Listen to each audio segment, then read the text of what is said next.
मैं एक वचन को यहाँ पे एक्सप्लोर करना चाहती हूँ, जो है तीसरा वचन, 6 अध्याय का तीसरा वचन। मेरा आत्मा मनुष्य के साथ सदा लोभ विवाद करता नहीं रहेगा। ओके, मैंने ऑलरेडी इसके बारे में पहला भी बहुत सारा टीचिंग दिया है, लेकिन जब हम अभी पूरा बाइबल पढ़ने की शुरुआत किए हैं तो फिर से मुझे ये वचन के ऊपर जो प्रकाशन है मैं आपको और एलैबोरेट करके बताती हूँ।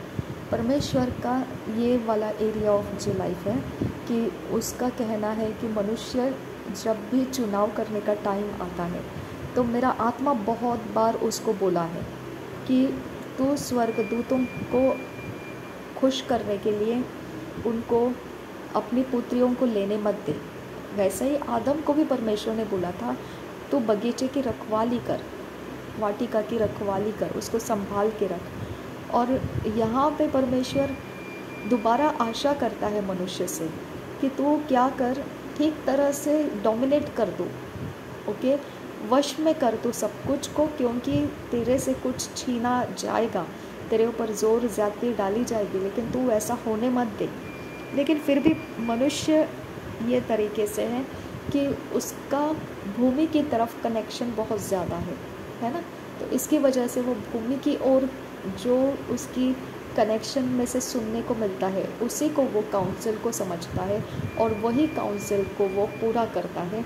इसके लिए परमेश्वर बोलता है ये सिर्फ मिट्टी का ही सुनता रहता है, क्योंकि ये मिट्टी में से निकाला गया है, तो इसका और मिट्टी का कनेक्शन ज़्यादा मजबूत है और आत्मा का और मिट्टी का कनेक्शन बैठ नहीं पा रहा है।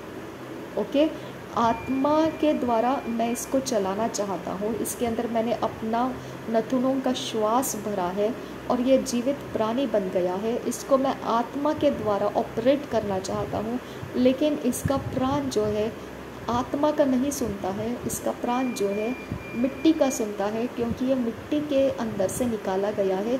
तो ये मिट्टी का ही बेटा है, ये मिट्टी का बेटा है, ये मिट्टी का मनुष्य है। तो इसका बॉडी जो है वो मेरी सुनना नहीं चाहता है, इसका बॉडी मिट्टी को ही फेवर करता है। ओके, इसके लिए मेरा आत्मा मिट्टी के बर्तन के अंदर अभी नहीं रहेगा, क्योंकि मिट्टी का बर्तन मेरी सुनता नहीं है, मिट्टी का बर्तन मिट्टी को ही प्रायोरिटी देता है। इसकी वजह से मेरा आत्मा उसको फोर्स नहीं डालेगा। जितना मैंने उसको समझाया कि स्वर्ग के दूतों को तू अपनी पुत्रियां मत दे, तो भी ये सुनता नहीं है। इसने अपने फ़ायदे के लिए, अपने लिए एक मजबूत बलवान पीढ़ी इस पृथ्वी के ऊपर आएगी ये समझते हुए उसने ऐसा काम कर दिया है कि उसने अपने पुत्रियों को स्वर्गदूतों के साथ ब्याहने दे दिया है। ओके, तो ये एरिया ऑफ लाइफ परमेश्वर कहता है कि अब तुम ऐसे करते जाओगे करप्शन, तो तुम्हारी आयु अब मैं 120 वर्ष से ज़्यादा नहीं रखूँगा, क्योंकि तुम्हारी मिट्टी सब कुछ मिट्टी के फेवर में ही काम करती है। तो तुम मिट्टी के फेवर करने वाले ही बनना चाहते हो, तो तुमको अब लंबी आयु नहीं मिलेगी, तुमको सिर्फ एक गिने चुनी आयु में दे दूँगा। ओके, ताकि तुम मिट्टी की सुनो भी तो ज़्यादा नुकसान नहीं करोगे। जो मेरा प्लान है उसके अंदर तुम ज़्यादा नुकसान करने वाले मिट्टी की सुनोगे नहीं। ठीक है, ये भी इसके अंदर का मीनिंग बनता है। तो अब आगे देखते हैं, हम पढ़ेंगे आगे। काइन ने हत्या किया था, उसके बाद हमने आगे नहीं पढ़ा, हम पढ़ते हैं 4 अध्याय से, जो काइन के ऊपर पूरा श्राप का अफेक्ट डाल दिया था। फिर शेथ, इनोश आ गया, उसने शेथ ने परमेश्वर के नाम को पुकारना शुरू किया। आदम की वंशावली 5 अध्याय। आदम की वंशावली यह है, जब परमेश्वर ने मनुष्य की सृष्टि की तब अपने ही स्वरूप में उसको बनाया। उसने नर और नारी करके मनुष्यों की सृष्टि की और उन्हें आशीष दी, और उनकी सृष्टि के दिन उनका नाम आदम रखा। जब आदम 130 वर्ष का हुआ तब उसके द्वारा उसकी समानता में उसी ही के स्वरूप के अनुसार एक पुत्र उत्पन्न हुआ। उसने उसका नाम शेत रखा। शेत के जन्म के पश्चात आदम 800 वर्ष जीवित रहा और उसके और भी बेटे बेटियां उत्पन्न हुई। इस प्रकार आदम की कुल आयु 930 वर्ष की हुई। तत्पश्चात वह मर गया। जब शेत 105 वर्ष का हुआ तब उसमें एनोश का जन्म हुआ। एनोश के जन्म के पश्चात शेत 807 वर्ष जीवित रहा और उसके और भी बेटे बेटियां उत्पन्न हुई। इस प्रकार शेत की कुल आयु 912 वर्ष की हुई। तत्पश्चात वह मर गया। जब एनोश 90 वर्ष का हुआ तब उससे केनान का जन्म हुआ।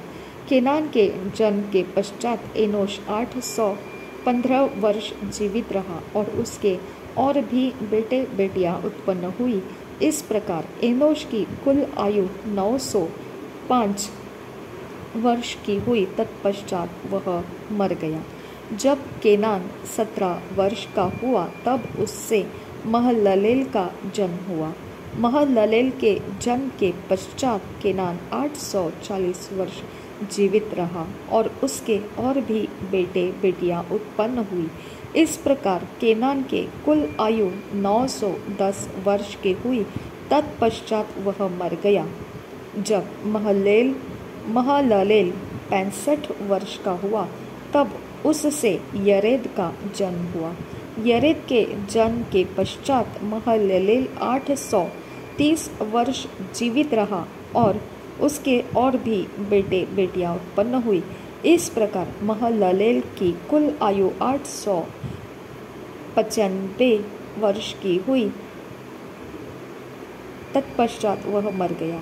जब येरेद 162 वर्ष का हुआ तब उससे हनोक का जन्म हुआ। हनोक के जन्म के पश्चात येरेद 800 वर्ष जीवित रहा और उसके और भी बेटे बेटियां उत्पन्न हुई। इस प्रकार येरेद की कुल आयु 962 वर्ष की हुई। तत्पश्चात वह मर गया। जब हनोक 65 वर्ष का हुआ तब उससे मतुशलह का जन्म हुआ। मतुशलह के जन्म के पश्चात हनोक 300 वर्ष तक परमेश्वर के साथ साथ चलता रहा और उसके और भी बेटे बेटियां उत्पन्न हुई। इस प्रकार हनोक की कुल आयु 365 वर्ष की हुई। हनोक परमेश्वर के साथ साथ चलता था, फिर वह लोप हो गया क्योंकि परमेश्वर ने उसे उठा लिया। जब मतुशलह के 187 वर्ष का हुआ तब उससे लेमेक का जन्म हुआ।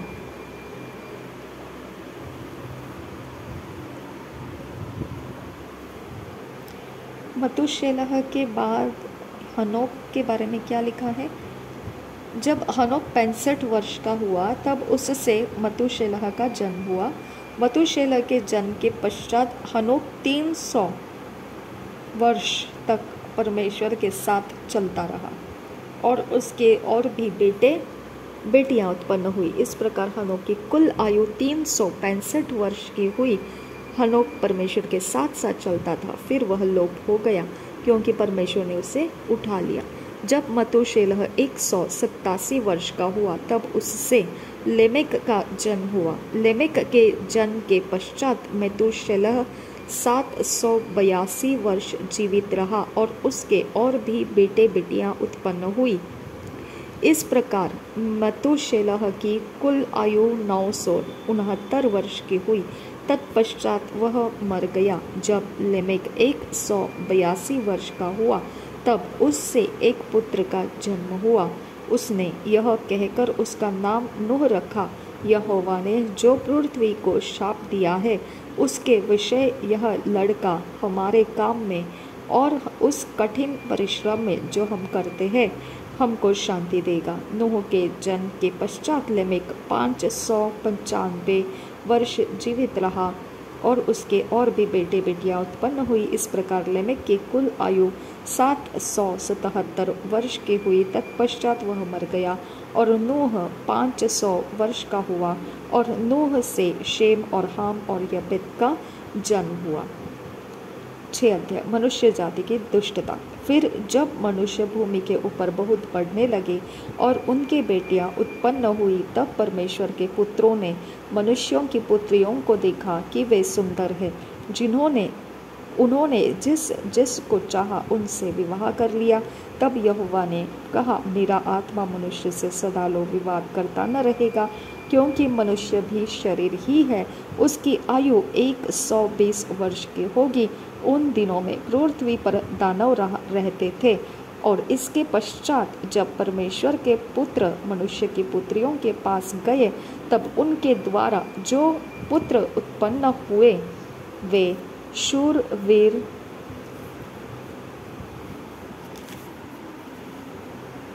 होते थे, जिनकी कीर्ति प्राचीन काल से प्रचलित है। तो देखिए, दानव जो है ना, दानव वो प्राचीन काल से रहते थे वहाँ पर। ओके, दानव पहले से रहा करते थे उन दिनों में। यानी दानव ये एक सृष्टि है जिनको कोई मार नहीं पाया है। ओके, जो एक प्रकार से उनको नाश करना अभी तक पॉसिबल नहीं हुआ है। परमेश्वर ने भी उनको मार नहीं डाला, क्योंकि वो मर नहीं रहे हैं, वो मर नहीं रहे।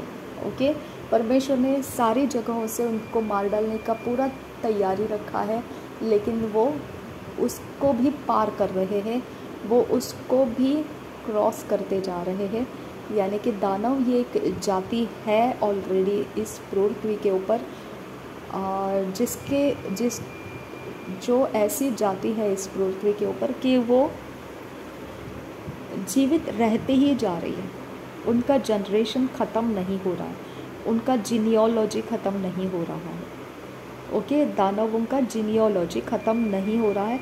बाढ़ आके गया, उसके बाद भी दानवों की जाति कंटिन्यू रही। नूह, शेम, हाम, यापेत और नूह की पत्नी इन और उनकी बहुएं, इनके अलावा कोई भी पृथ्वी के ऊपर मनुष्य प्राणी नहीं बचा था। लेकिन दानव जाति फिर भी, हम देखते हैं दाऊद ने जिसके साथ फाइट किया वो दानव जाति थी, गोलियात को मारा वो दानव जाति थी। ठीक है, तो दानव फिर भी मरे नहीं हैं, फ्लड के नीचे भी वो मरे नहीं। ओके, यहोवा ने देखा कि मनुष्यों की बुराई पृथ्वी पर बढ़ गई है, और उनके मन के विचार में जो कुछ उत्पन्न होता है,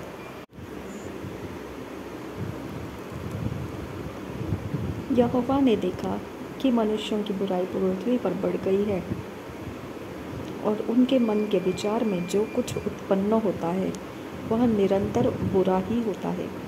तो विचार मन के अंदर उत्पन्न होते हैं। याद रखिए ये बात को, प्रेयर में इस्तेमाल कीजिए। आपके मन के विचार अगर आपको परेशान कर रहे हैं ना, तो इस सीक्रेट को समझिए कि मन के विचार उत्पन्न होते हैं। मनुष्यों की बुराई उसके कारण बढ़ गई कि मन के अंदर विचार जो है, आपका डिप्रेशन हो, आपका फेलियर हो, असफलता हो, आपका डर हो, चिंता हो, मन के अंदर से उत्पन्न होता है, और वो फिर आपके लाइफ में मैनिफेस्ट होता है। आपका बैड डिसीशंस हो जाता है, आपका गलत फैसला हो जाता है, क्योंकि ये मन के अंदर जो विचार है वो हमारे मैनिफेस्टेशंस में आते हैं। शबन किन बास आहलर कसा, ऐसा इसका सीक्रेट समझ लीजिए, ताकि आप रूट को ठीक करोगे तो मैनिफेस्टेशंस भी सही हो जाएगा आपका। ओके, और परमेश्वर सब कुछ ठीक करने का सामर्थ्य रखता है। तो हम प्रार्थना में परमेश्वर को यही बोलना है, लॉर्ड मेरे मन के विचार उत्पन्न होते हैं, उसके ऊपर तेरा लहू दे, शुद्धता दे, पवित्रता दे, ताकि वो हेल्दी मैनिफेस्टेशन पृथ्वी के ऊपर कर सके। वह निरंतर बुरा ही होता है, और यहाँ यहोवा पर पृथ्वी पर मनुष्य को बनाने से पछताया, और वह मन में अति खेदित हुआ। तब यहोवा ने कहा, मैं मनुष्य को जिसकी मैंने सृष्टि की है पृथ्वी के ऊपर से मिटा दूंगा। क्या मनुष्य, क्या पशु, क्या रेंगने वाले जंतु, क्या आकाश के पक्षी, सबको मिटा दूंगा, क्योंकि मैं उनके बनाने से पछताता हूँ। परंतु यहोवा ने के अनुग्रह की दृष्टि नूह पर बनी रही। नूह की वंशावली यह है। नूह धर्मी पुरुष और अपने समय के लोगों में खरा था, और नूह परमेश्वर ही के साथ साथ चलता रहा। और नूह में से शेम और हाम और येपेत नामक 3 पुत्र उत्पन्न हुए। उस समय पृथ्वी परमेश्वर की दृष्टि में बिगड़ गई थी और उपद्रव से भर गई थी। और परमेश्वर ने पृथ्वी पर जो दृष्टि की तो क्या देखा कि वह बिगड़ी हुई है, क्योंकि सब प्राणियों ने पृथ्वी पर अपना अपना चाल चलन बिगाड़ लिया था। तब परमेश्वर ने नूह से कहा, सब प्राणियों के अंत करने का प्रश्न मेरे सामने आ गया है, क्योंकि उनके कारण पृथ्वी उपद्रव से भर गई है। इसलिए मैं उनको पृथ्वी समेत नष्ट कर डालूंगा। तो ये वाला वचन देखिए, 13th वचन जो है ना, 13th वचन के अनुसार परमेश्वर ने कुछ ऐसा फैसला उठाया था जिसके कारण हम देखते हैं कि पहला अध्याय का दूसरा वचन तैयार हो गया। सेम काइंड कुछ ऐसा फैसला परमेश्वर ने किया था जिसके कारण पहले अध्याय का दूसरा वचन तैयार हो गया। ठीक है, तो यहाँ तो मनुष्य की बुराइयाँ थी, लेकिन वहाँ क्या था हमको उसके बारे में सोचना पड़ेगा। और परमेश्वर स्वर्ग और पृथ्वी को आदि में बनाने को निकला था, उसके पहले क्या था वो भी हमको सोचना पड़ेगा। इसलिए तू गोपेर वृक्ष की लकड़ी का एक जहाज़ बना ले, उसमें कोठरियाँ बनाना और भीतर बाहर उस पर राल लगाना। इस ढंग से तू उसको बनाना। जहाज़ की लंबाई 300 हाथ, चौड़ाई 50 हाथ और ऊंचाई 30 हाथ की हो। जहाज़ में एक खिड़की बनाना और उसके एक हाथ ऊपर से उसकी छत बनाना, और जहाज़ की एक ओर एक द्वार रखना, और जहाज़ में पहला, दूसरा, तीसरा खंड बनाना। और सुन, मैं आप पृथ्वी पर जल प्रलय करके सब प्राणियों को जिनमें जीवन का प्राण है आकाश के नीचे से नष्ट करने पर हूँ, और सब जो पृथ्वी पर है मर जाएंगे। परंतु तेरे संग मैं वाचा बांधता हूँ, इसलिए तो अपने पुत्रों, स्त्री और बहुओं समेत जहाज़ में प्रवेश करना, और सब जीवित प्राणियों में से तो एक एक जाति के दो दो अर्थात एक नर और एक मादा जहाज़ में ले जाकर अपने साथ जीवित रखना। एक एक जाति के पक्षी और एक एक जाति के पशु और एक एक जाति की भूमि पर रेंगने वाले सब में से दो दो तेरे पास आएंगे कि तू उनको जीवित रखे, और भांति भांति का भोज्य पदार्थ जो खाया जाता है उनको तू लेकर अपने पास इकट्ठा कर रखना, जो तेरे और उनके भोजन के लिए होगा। परमेश्वर की इस आज्ञा के अनुसार नूह ने किया। तब यहोवा ने नूह से कहा, तू अपने सारे घराने समेत जहाज़ में जा, क्योंकि मैंने इस समय के लोगों में से केवल तुझी को अपनी दृष्टि में धर्मी पाया है। सब जाति के शुद्ध पशुओं में से तू 7 जोड़े अर्थात नर और मादा लेना, पर जो पशु शुद्ध नहीं है उनमें से 2 लेना अर्थात नर और मादा। और आकाश के पक्षियों में से भी 7 जोड़े अर्थात नर और मादा लेना, कि उनका वंश बचकर सारी पृथ्वी के ऊपर बना रहे। यहाँ पे देखिए, शुद्ध और अशुद्ध परमेश्वर ने बात किया है, जबकि अभी तक कोई शुद्ध और अशुद्ध का रूल्स एंड रेगुलेशंस किसी को परमेश्वर ने बताया नहीं है, क्या शुद्ध रहेगा क्या अशुद्ध रहेगा। लेकिन आबेल को भी बताया नहीं था कि बलिदान में क्या चढ़ाया जाता है और कैसे चढ़ाया जाता है, वेदी कैसे बनती है। ओके, लेकिन इनके पास ये सारी चीज़ें हैं ऑलरेडी, इनके माइंड के अंदर, नूह के माइंड के अंदर सैक्रिफाइस क्या देना चाहिए सब था। ओके, और यहाँ पे परमेश्वर खुद अपने मुंह से बता रहा है शुद्ध प्राणी और अशुद्ध प्राणी। ठीक है, तो ध्यान रखिए कि अभी तक तो कोई रूल्स एंड रेगुलेशंस भी नहीं दिया है। फिर परमेश्वर ने नूह और उसके पुत्रों से कहा, सुनो, मैं तुम्हारे साथ और तुम्हारे पश्चात जो तुम्हारा वंश होगा उसके साथ भी वाचा बांधता हूँ, और जब जीवित प्राणियों से भी अरे मैं तो 9 अध्याय में आ गई, गलती से पेज पलट गया। 7 अध्याय को हम पढ़ रहे थे। देखो दोबारा हम पढ़ेंगे कि कैसे परमेश्वर ने उसके अंदर क्या क्या रखा। 7 अध्याय का पहले वचन। तब यहोवा ने नूह से कहा, तू अपने सारे घराने समेत जहाज में जा, क्योंकि मैंने इस समय के लोगों में से केवल तुझी को अपनी दृष्टि में धर्मी पाया है। सब जाति के शुद्ध पशुओं में से तो तू 7 जोड़े अर्थात नर और, देखो पशुओं में से तो शुद्ध पशुओं में से। अब नोह को कैसे पता चलेगा शुद्ध पशु क्या है, शुद्ध क्या है? ओके, पर जो पशु शुद्ध नहीं है उनमें से 2 लेना। तो शुद्ध जो है वो 7 जोड़े अर्थात नर और मादा लेना, पर जो पशु शुद्ध नहीं है उनमें से 2 लेना अर्थात नर और मादा। और आकाश के पक्षियों में से भी 7 जोड़े अर्थात नर और मादा लेना, कि उनका वंश बचकर सारी पृथ्वी के ऊपर बना रहे, क्योंकि अब 7 दिन।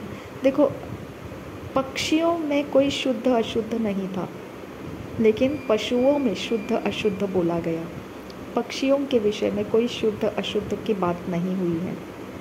स्ट्रेंज, पशुओं में शुद्ध अशुद्ध की भाषा परमेश्वर बोल चुका है। पृथ्वी भ्रष्ट हुई है, बोल चुका है। मनुष्य के चाल चलन भ्रष्ट हो चुके हैं, बोल चुका है। मनुष्यों की पुत्रियों से परमेश्वर के पुत्रों ने ब्याह कर लिया, बच्चे पैदा किए, बोल चुका है ना। तो कुछ बातें यहाँ पर हमको बहुत सीरियसली इस बात को गहराई से हमारे मन को समझाना है कि क्या क्या हो रहा था वहाँ पर, है ना। जहाँ पर परमेश्वर ने अभी तक कुछ रूल्स एंड रेगुलेशंस नहीं दिया, वहाँ पर खुद परमेश्वर बोल रहा है पृथ्वी चाल चलन में बिगड़ती जा रही है। यानी चाल चलन सही क्या है और गलत क्या है किसको पता है? परमेश्वर को पता है। भ्रष्ट क्या है, अशुद्ध क्या है, किसको पता है? परमेश्वर को पता है।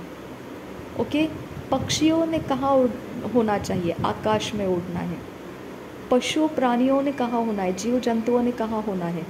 या तो वो जल के अंदर के रहेंगे या फिर वो पृथ्वी के ऊपर चलते फिरते रहेंगे, है ना। स्ट्रेंज लगता है।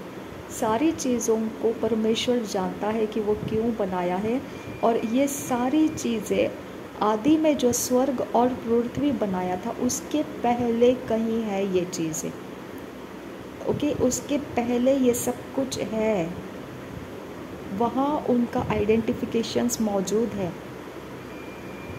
ओके, तो बहुत स्ट्रेंज लगता है, मुझे बहुत स्ट्रेंज लगता है जब मैं ये सब एनिमल किंगडम देखती हूँ, बर्ड्स किंगडम देखती हूँ, अर्थ किंगडम देखती हूँ, तो बहुत स्ट्रेंज फील होता है मुझे। बहुत विशेष लगता है कि हम ये देख रहे हैं कि इस पृथ्वी के ऊपर है, लेकिन ये आदि में जब परमेश्वर ने स्वर्ग और पृथ्वी बनाया उसके पहले ये सब कुछ ऑलरेडी बहुत बहुत बहुत पहले परमेश्वर के साथ संगति में होते हुए आई चीज़ें हैं।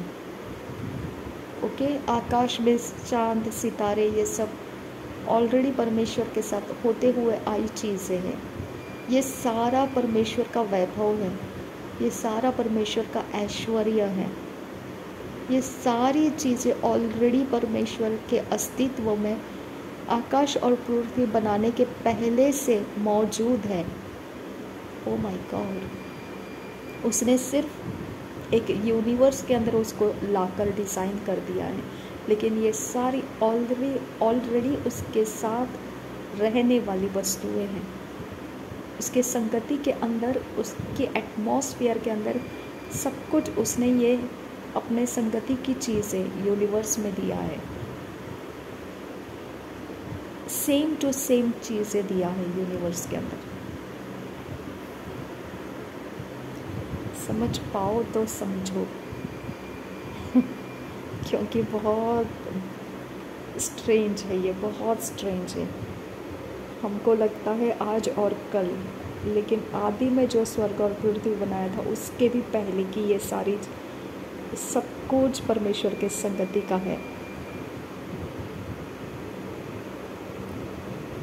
पक्षी के बारे में भी लिखा है, क्योंकि 7 दिन और बीतने पर मैं पृथ्वी पर 40 दिन और 40 रात तक जल बरसाता रहूँगा।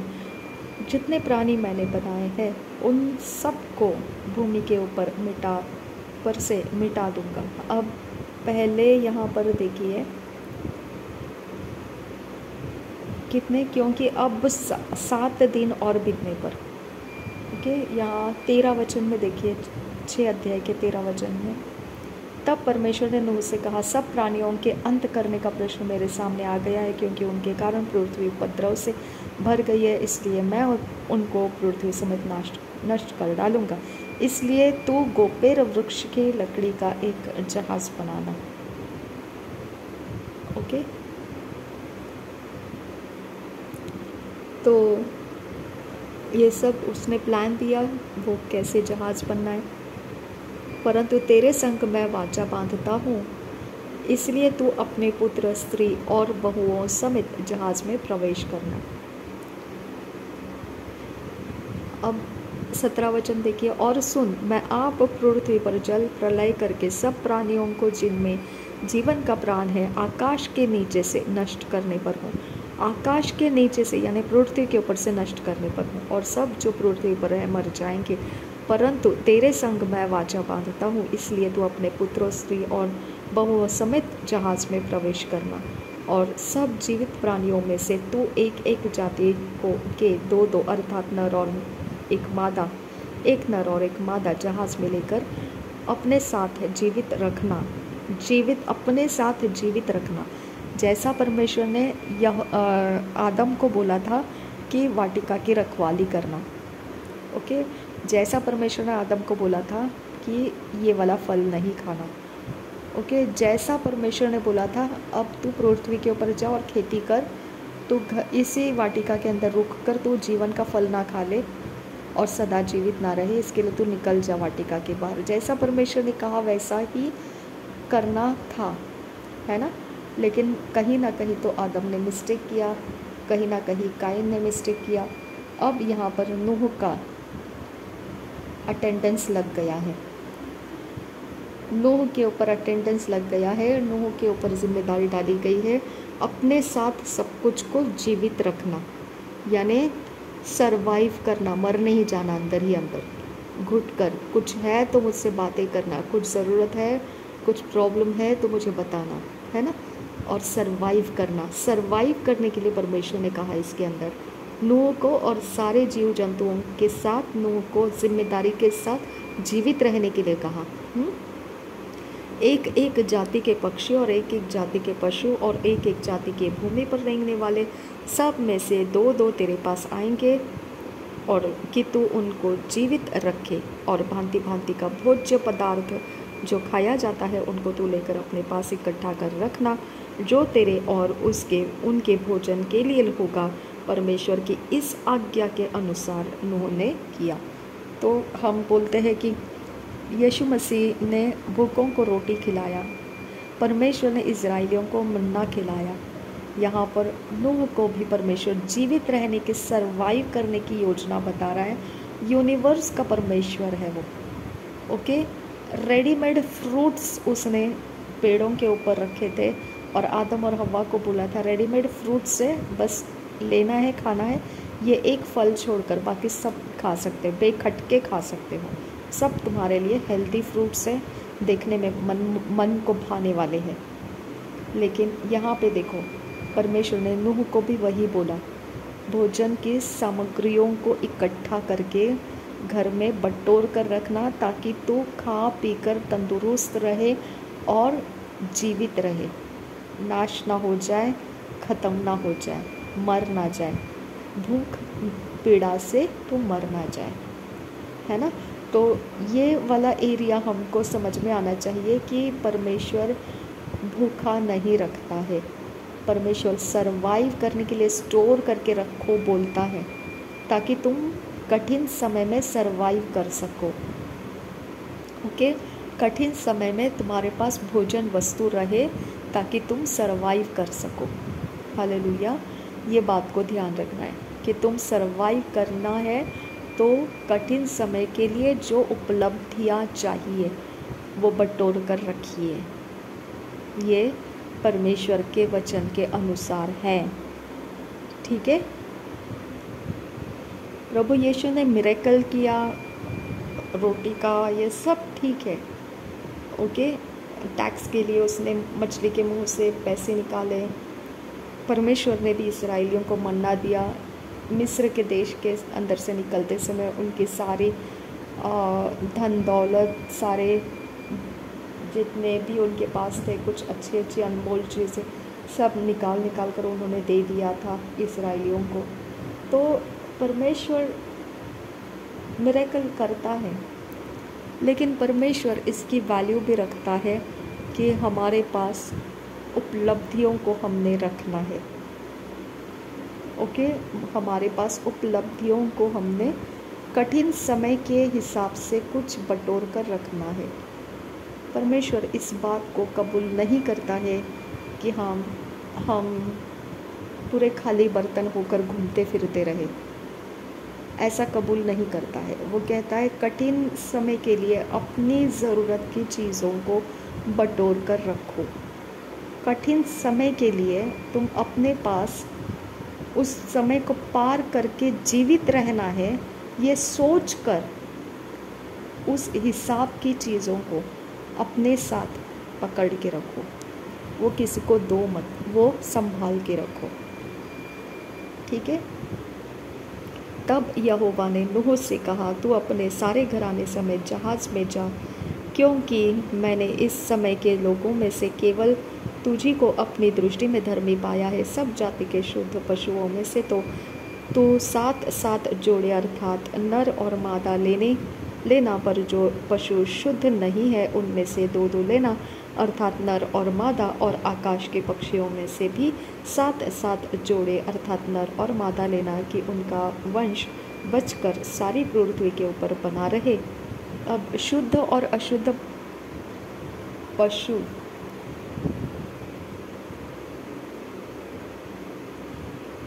सब जाति के शुद्ध पशुओं में से तो 7 जोड़े अर्थात नर और मादा लेना, और जो पशु शुद्ध नहीं है उनमें से 2 लेना अर्थात नर और मादा। और आकाश में पक्षियों में से भी 7 जोड़े अर्थात नर और मादा लेना, और उनके वंश सारी पृथ्वी के ऊपर बना रहे। तो जैसा काइन के ऊपर परमेश्वर ने चिन्ह डाला था, है ना, वैसा ही शुद्ध और अशुद्ध पक्षी और पशु को समझने का कुछ तो फिज़िकल एविडेंस रहेगा, कुछ तो फिज़िकल प्रूफ रहेगा, मार्किंग रहेगा, जिसके कारण वो प्रूफ हो जाता है कि ये अशुद्ध पशुएं हैं। ठीक है। तो ये तरह से परमेश्वर ने शुद्ध और अशुद्ध को भी अलग करके रखा है, और अशुद्ध को उसने ज़्यादा बढ़ने नहीं दिया है, शुद्ध को उसने 7 लिया है। तो डिजिट्स के ऊपर भी ध्यान दीजिए। 7th डे को परमेश्वर ने विश्राम किया है, शब्बात बनाया है, अपने लिए आराम का समय रखा है। वैसा ही 7 पशुओं को, शुद्ध पशुओं को 7th नंबर काउंटिंग पे लाकर रखा है। ओके। पक्षियों को 7th नंबर के काउंटिंग पर लाकर रखा है। तो यहाँ पे थोड़ा ध्यान रखना है हमने, क्योंकि अब 7 दिन फिर से, जिस दिन नूह जहाज़ में चढ़ जाएगा, परमेश्वर उसका दरवाज़ा बंद करेगा, वहाँ से लेकर 7th डे को परमेश्वर ने ठहराया है। 7 जाति के 7 पशु, शुद्ध जाति के 7 पशु और पक्षी 7, और 7 जोड़े। ओके। 7 दिन के बाद। ओके। ये थोड़ा सा समझने की बातें हैं, क्योंकि अब 7 दिन के बीतने पर मैं पृथ्वी पर 40 दिन और 40 रात तक जल बरसाता रहूँगा। यानी कि 7 दिन बीतने पर, 7th ख़त्म होने के बाद, यानी जहाँ 8th शुरू हो जाता है वहाँ से बारिश शुरू हो जाएगी। और जितने प्राणी मैंने बनाए हैं उन सब को भूमि के ऊपर से मिटा दूंगा। यहोवा की इस आज्ञा के अनुसार नूह ने किया। नूह की आयु 600 वर्ष की थी जब जल प्रलय पृथ्वी पर आया। नूह अपने पुत्रों, पत्नी और बहुओं समेत जल प्रलय से बचने के लिए जहाज में गया। ओके, नूह की आयु 600 वर्ष की थी जब जल प्रलय पृथ्वी पर आया। ठीक है, तो अभी नूह की आयु जल प्रलय के अंदर जब है तो 600 वर्ष की है। नूह अपने पुत्र, पुत्री और बहुओं समेत जल प्रलय से बचने के लिए जहाज में गया। शुद्ध और अशुद्ध दोनों प्रकार के पशुओं में से, पक्षियों और भूमि पर रेंगने वाले जंतुओं में से भी दो दो अर्थात नर और मादा जहाज में नूह के पास गए। नूह के पास वो फॉलो किए, उनको परमेश्वर ने नूह के पास भेज दिया और वो नूह के पास जाने का उनके माइंड को, उनके बॉडी को, उनके मैनिफेस्टेशन को परमेश्वर के द्वारा नूह के पास भेजा गया। ज़बरदस्त, ये मिरेकल है, ये पावर है परमेश्वर का। हालेलुया। आपको दो पावर यहाँ पर परमेश्वर का देखने को मिलता है। एक पावर ये है कि परमेश्वर पृथ्वी के ऊपर बरसात को लेकर आ सकता है और उसको जो पसंद नहीं है वो सारी चीज़ें वो नाश कर सकता है। एक बात ये समझ में आता है। दूसरी बात हम ये समझ सकते हैं कि परमेश्वर के पास पावर है कि वो जीव जंतुओं को नूह के पास भेज दिया। जीव जंतुओं को वो नूह के पास भेज दिया जिस प्रकार परमेश्वर ने नूह को आज्ञा दी थी। 7 दिन के उपरांत प्रलय का जल पृथ्वी पर आने लगा।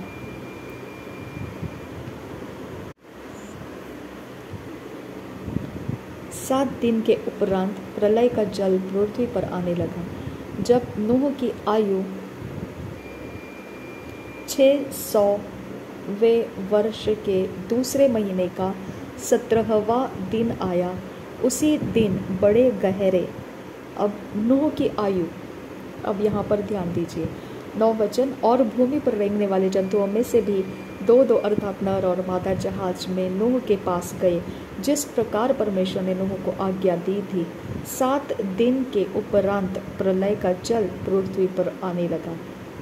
7 दिन के उपरांत प्रलय का जल पृथ्वी पर आने लगा। अब नूह की आयु 600वें वर्ष के दूसरे महीने का 17वां दिन आया। जिस दिन नूह चढ़ गया था उस दिन उसका बर्थडे था क्योंकि उस दिन उसका 600वां बर्थडे था।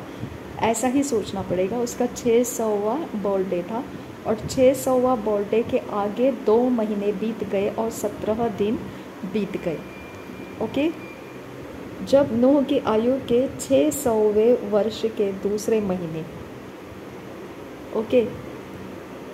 का 17वां दिन आया, उसी दिन बड़े गहरे समुद्र की सब सोते फूट निकले और आकाश के झरोखे खुल गए। दूसरे महीने के 17वें दिन में ये हुआ।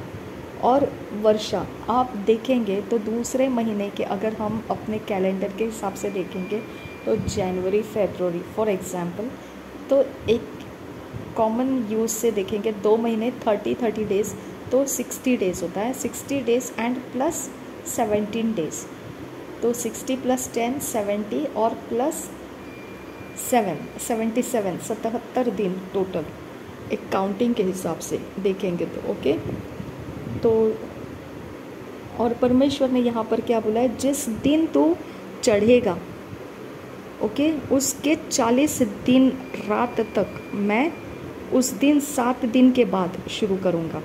उसके 7 दिन के बाद वो शुरू करेगा बोला। उसके 7 दिन के बाद बोला है कि मैं बारिश को लाना शुरू करूँगा। देखो यहाँ पर लिखा है, और आकाश के पक्षियों के साथ साथ जोड़े 4 वचन, क्योंकि अब 7 दिन और बीतने पर मैं पृथ्वी पर 40 दिन और 40 रात तक जल बरसाता रहूँगा। तो 7 दिन के पश्चात नूह जब चढ़ा तब उसका बर्थडे था, उसका 600वां बर्थडे था। 600वां बर्थडे के बाद 7 दिन बीत गए। 7 दिन बीतने के बाद जल प्रलय शुरू हो गया। पृथ्वी के ऊपर जल प्रलय शुरू हो गया, पानी भरना शुरू हो गया। 7 दिन में पानी भरना शुरू हो गया। पानी भरता भरता भरता उनको 2 महीने लग गए, 17 दिन, 2 महीने 17 दिन। ओके, जब 2 महीने 17 दिन हो गए, यानी जब नूह का बर्थडे था, बर्थडे से लेकर 2 महीने, ओके, 17 दिन हो गए। यानी 7 दिन के बाद, नूह का बर्थडे होने के बाद 7 दिन बीत गए होंगे। 7 दिन बीतने के बाद शुरू हो गया, तो पानी भरता गया। ओके, तो एक प्रकार से वो 7 दिन को हम काउंट नहीं करेंगे, तो पानी भरने का टाइमिंग 7 दिन के बाद शुरू हो गया था। ओके, लेकिन यहाँ परमेश्वर काउंट करने में किसको ले रहा है? नूह के बर्थडे को ले रहा है। बर्थडे जहाँ पर 600 वर्ष नूह के लग चुके थे, वहाँ से काउंटिंग करेंगे तो 2 महीने और 17 दिन ऐसा दिखाया है भूमि पर।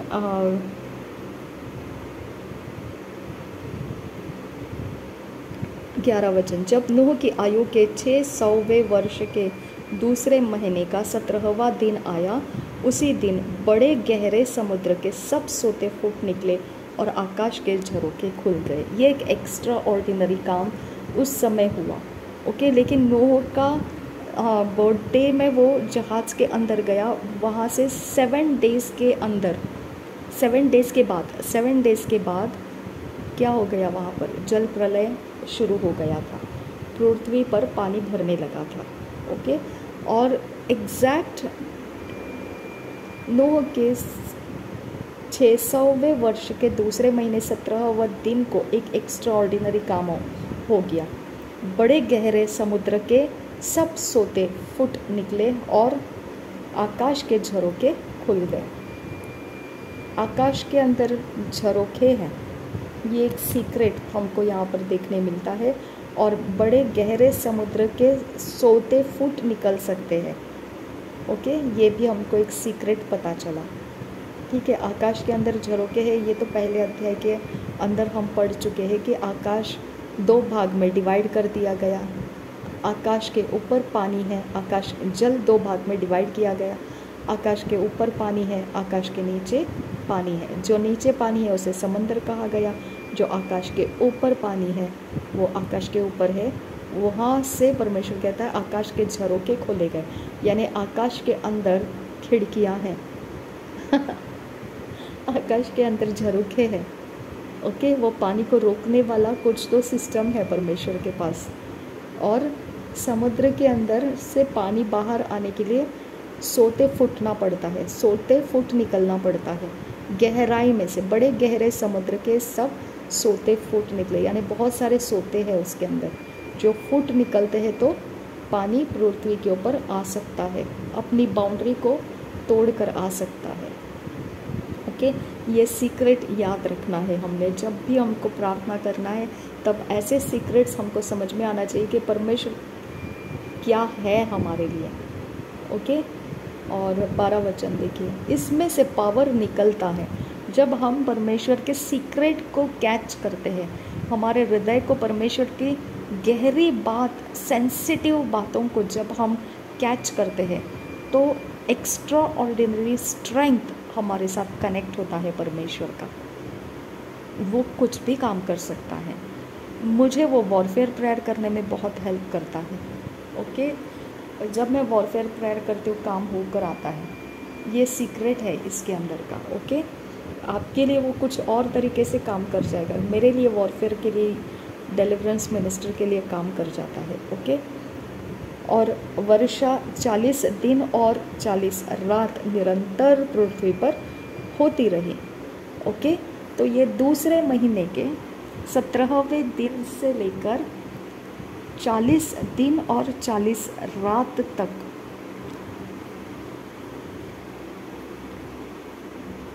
वर्षा के बारे में बोला है। तो वर्षा कब शुरू होगी? परमेश्वर ने बोला 600वां वर्ष जब था नूह का, उसके एग्जैक्ट 7 दिन के बाद, 7 दिन के, देखिए यहाँ 10 वचन, 7 दिन के उपरांत प्रलय का जल पृथ्वी पर आने लगा। ओके, जैसा परमेश्वर ने बोला था वैसा ही, जैसा नूह चढ़ गया जहाज़ में, 7 डेज के बाद पृथ्वी के ऊपर प्रलय का जल पृथ्वी पर आने लगा था। लेकिन एग्जैक्टली नूह का जहाज़ में चढ़ जाना, वहाँ से लेकर काउंट करके 2 मंथ 17 डेज बीत जाने के बाद एक चमत्कार हो गया। समुद्र के सोते फूट निकले और आकाश के झरोखे खुल गए, और ये वाले तरह से जो जल भरना शुरू हुआ वर्षा के द्वारा, तो वो वर्षा के द्वारा परमेश्वर 40 डेज एंड 40 नाइट्स तक पृथ्वी के ऊपर पानी बनाए रखा। तो यहाँ अब आप क्या देख सकते हैं कि नूह जब अंदर गया तो 600 साल का था। उसके 7 डेज बीतने के बाद ये वर्षा शुरू हो गई। ओके, ये वर्षा 7 डेज के बाद जब शुरू हो गई, वहाँ से लेके 40 डेज एंड 40 नाइट, ये 7 डेज के बाद 40 डेज एंड 40 नाइट, तो टोटल ये कितना हो गया? 47 डेज हो गया। लेकिन ये 7 डेज के बाद पानी आना शुरू हुआ, है ना। तो यहाँ से 40 डेज एंड 40 नाइट तक ओके वर्षा होती रही। लेकिन ये वर्षा का पानी जो है वो कंप्लीट भर गया था। कब भर गया था? जब दूसरे महीने के 17वां दिन आया था, वहाँ वो कंप्लीट लेवल हो गया था। वो पृथ्वी को कंप्लीटली डुबा दिया था। सिर्फ नूह का जहाज तैर रहा था, बाकी सब पानी के नीचे चला गया था। कुछ भी नहीं रहा था, सब पानी के नीचे चला गया था और सिर्फ नूह का जहाज़ पानी के ऊपर तैर रहा था। ओके, तो ये कब हुआ? दूसरे महीने के 17वें दिन में ये ऐसा ऊंचे तक चढ़ गया। और ये वर्षा 7 दिन के बाद शुरू हो गई थी। वो वर्षा कंटिन्यू चलती रही। वो वर्षा का काउंटिंग ये था कि वो 40 डेज एंड 40 नाइट तक चलती रही। ठीक उसी दिन नूह अपने पुत्र शेम, हाम और येपेत और अपनी पत्नी और तीनों बहुओं समेत और उनके संग एक एक जाति के सब बनैले पशु और एक एक जाति के सब घरेले पशु और एक एक जाति के सब पृथ्वी पर रेंगने वाले जंतु, एक एक जाति के सब उड़ने वाले पक्षी जहाज में गए। जितने प्राणियों में जीवन का प्राण था, उनके सब जातियों में से 2-2 नूह के पास जहाज में गए। और जो गए वे परमेश्वर की आज्ञा के अनुसार सब जाति के प्राणियों में से नर और मादा गए। तब यहोवा ने जहाज का द्वार बंद कर दिया। ओके, तो परमेश्वर के आज्ञा के अनुसार सब कुछ हुआ था और यहोवा ने ये जहाज का दरवाज़ा बंद किया है। बहुत ध्यान से, ये सेंसिटिव एरिया है। हमारा परमेश्वर मनुष्य के साथ काम कर रहा है। हालेलुया। तो वो क्यों नहीं मेरे साथ भी काम करेगा? सोच के देखो, मैंने क्या बिगाड़ा है उसका? वो मेरे साथ भी काम कर सकता है और वो काम करने का ज़रिया उसने मुझे बताया है। तो अगर प्रभु यीशु में रहेगी तो मैं तेरे साथ भी काम करता रहूँगा। हालेलुया। ओके, पृथ्वी पर 40 दिन तक जल प्रलय होता रहा और पानी बहुत बढ़ता ही गया।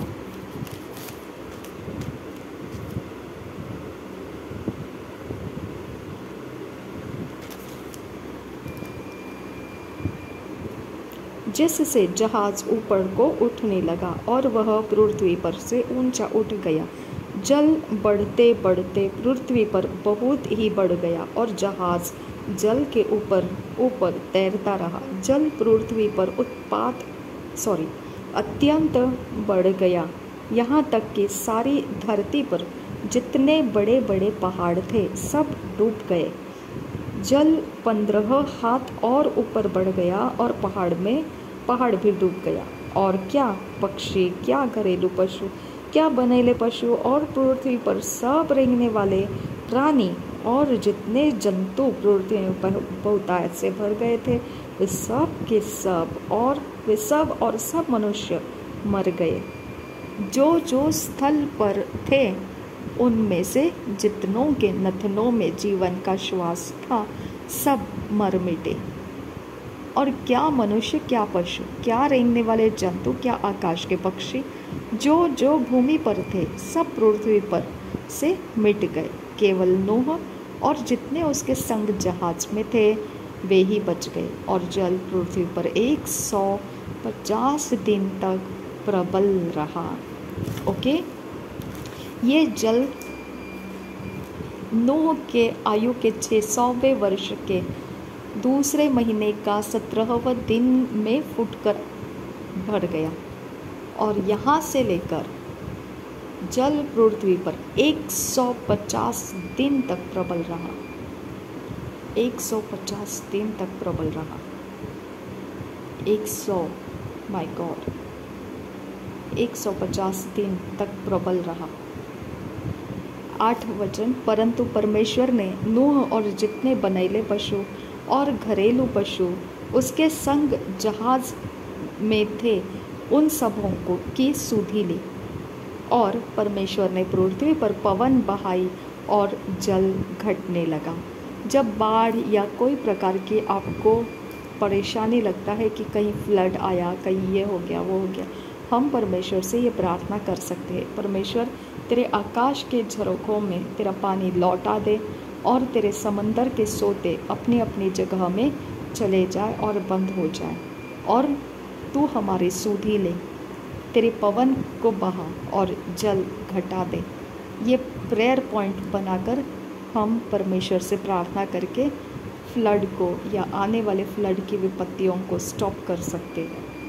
ये पावरफुल प्रेयर पॉइंट्स रहते हैं, इसको समझना है हमने। ओके। और गहरे समुद्र के सोते और आकाश के झरोखे बंद हो गए और उससे जो वर्षा होती थी वह भी रुक गई। तो यहाँ पे वर्षा होने का रीज़न हमको समझ में आता है। बारिश होने का रीज़न क्या है? गहरे समुद्र के सोते और आकाश के झरोखे, ये कारण से वर्षा होती है। ओके। और 150 दिन के पश्चात जल पृथ्वी पर से लगातार घटने लगा।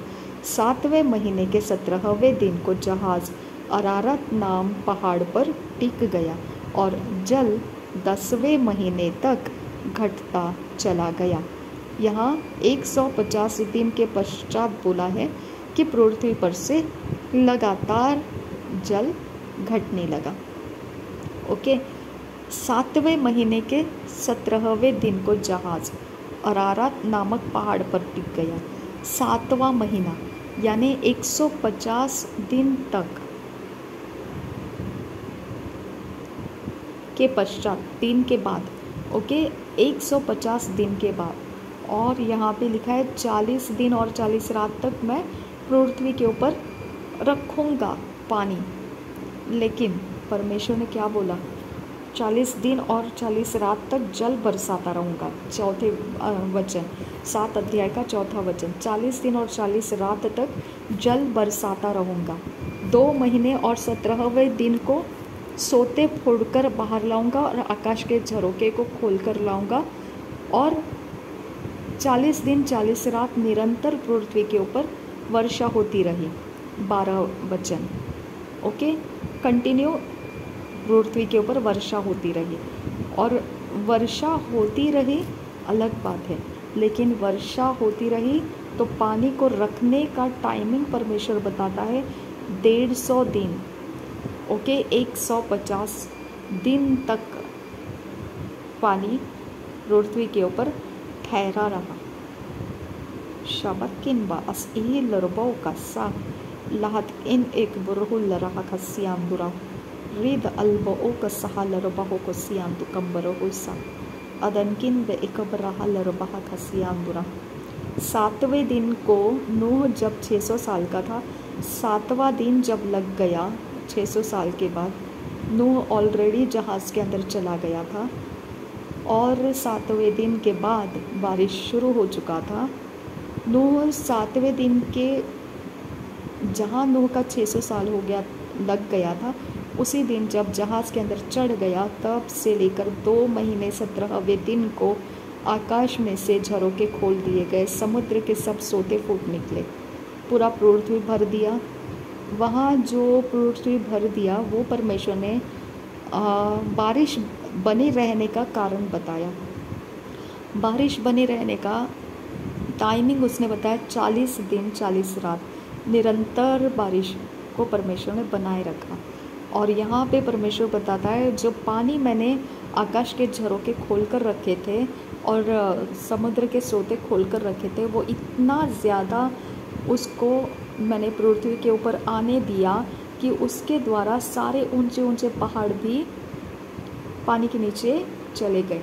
और ये सब होते होते 150 दिन तक प्रबल रहा भूमि के ऊपर।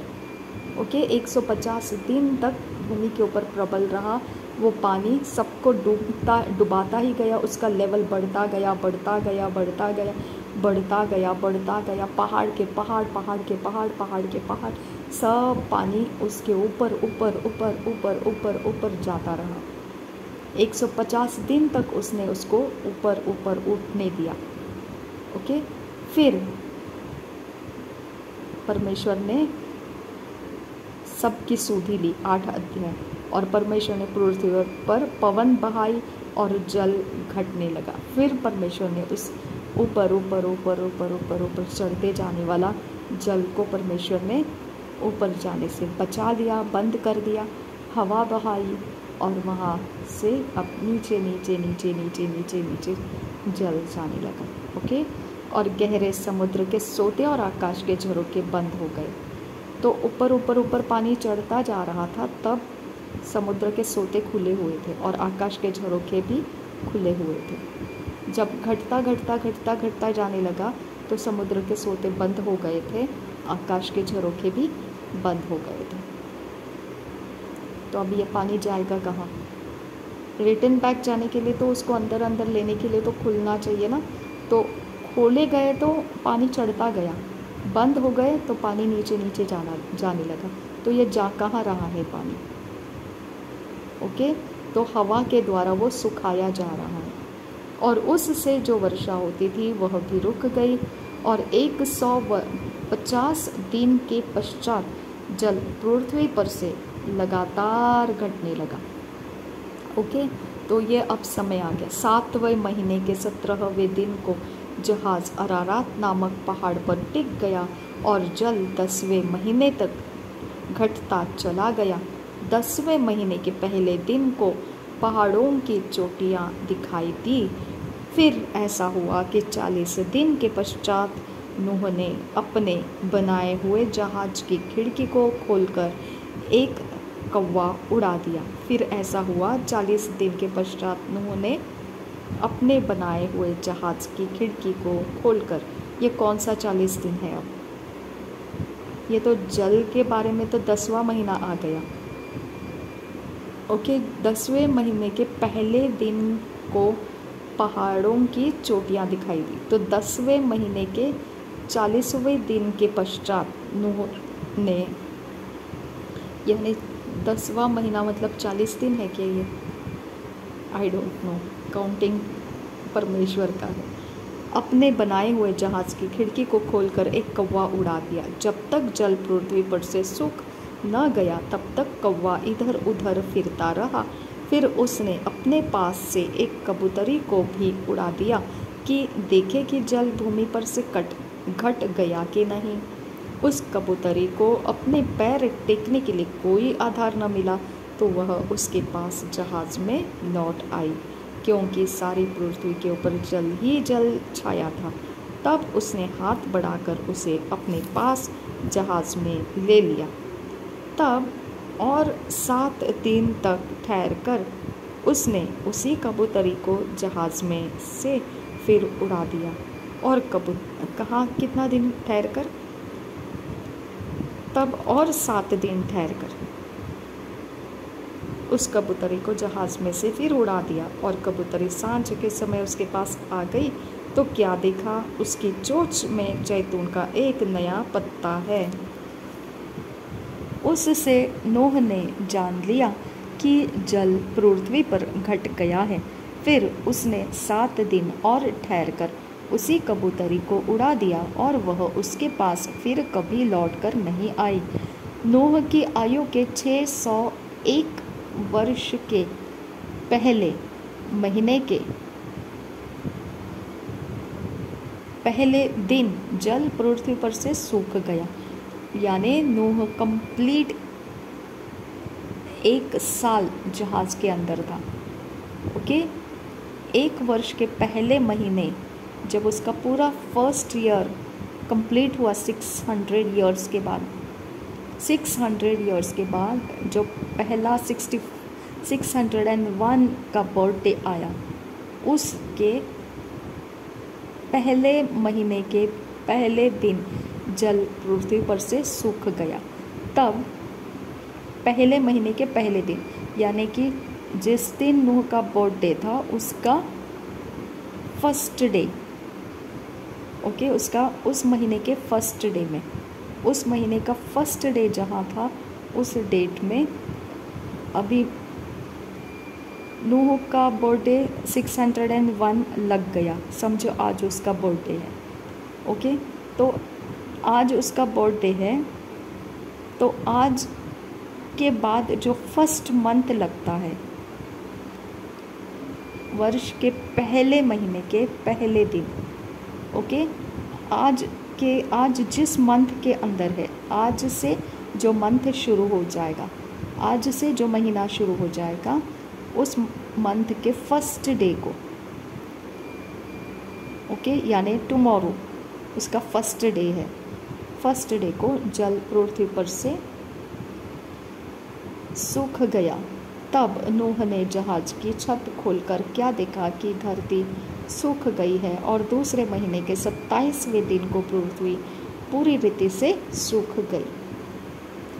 फॉर एग्जाम्पल, अगर हम यीशु मसीह का बर्थडे देखते 25 दिसंबर है, तो 25 एक एग्जाम्पल के लिए 25 दिसंबर को अगर यीशु मसीह का बर्थडे अगर हम समझेंगे तो उस दिन समझो उसको 600 ईयर्स हो गया, एग्जाम्पल के लिए बोल रही हूँ। ओके, 600 ईयर्स, 601 ईयर कंप्लीट हो गया, वो दिन को उसका मंथ कंप्लीट हो गया। तो उस दिन का जो फर्स्ट मंथ है, उस दिन का फर्स्ट मंथ उसका वो दिन दिसंबर में आया है, और दिसंबर में आया है, और दिसंबर के अंदर उसका जो फर्स्ट मंथ लगता है,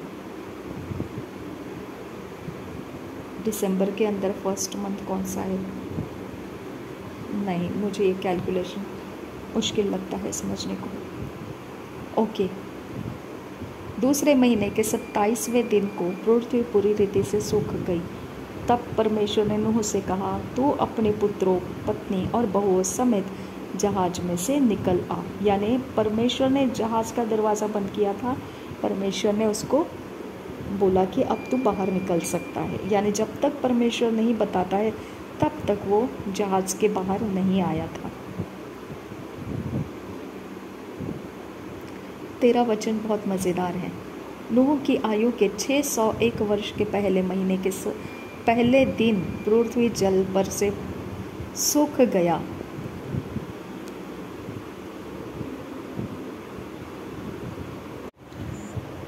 तो परमेश्वर ने अब सबको जहाज से बाहर निकालने का समय तय कर दिया। ओके, हम 15 वचन से आगे पढ़ेंगे, 8 अध्याय के 15 वचन। तब परमेश्वर ने नूह से कहा, तू अपने पुत्रों, पत्नी और बहुओं समेत जहाज से निकल आ। क्या पक्षी, क्या पशु, क्या सब भांति के रेंगने वाले जंतु जो पृथ्वी पर रेंगते हैं, जितने शरीरधारी जीव जंतु तेरे संग है, उन सबको अपने साथ निकाल ले आ, कि पृथ्वी पर उनसे बहुत बच्चे उत्पन्न हो और वे फले फूले और पृथ्वी पर फैल जाए। तब नूह और उसके पुत्र और पत्नी बहुएं निकल आई, और सब चौपाए रेंगने वाले जंतु और पक्षी और जितने जीव जंतु पृथ्वी पर चलते फिरते हैं, सब जाति जाति करके जहाज में से निकल आए।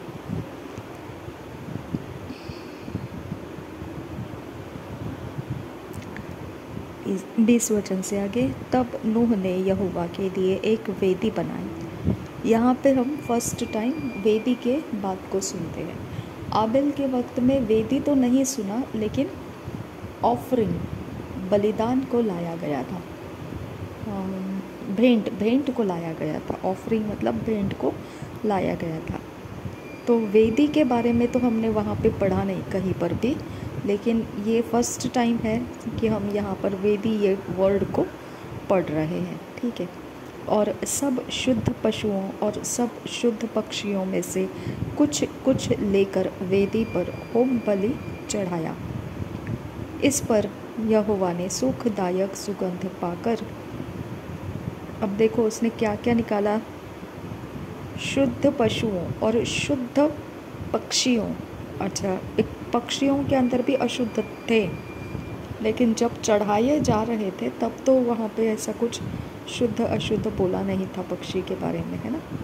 यहाँ पे लिखा है शुद्ध पक्षी।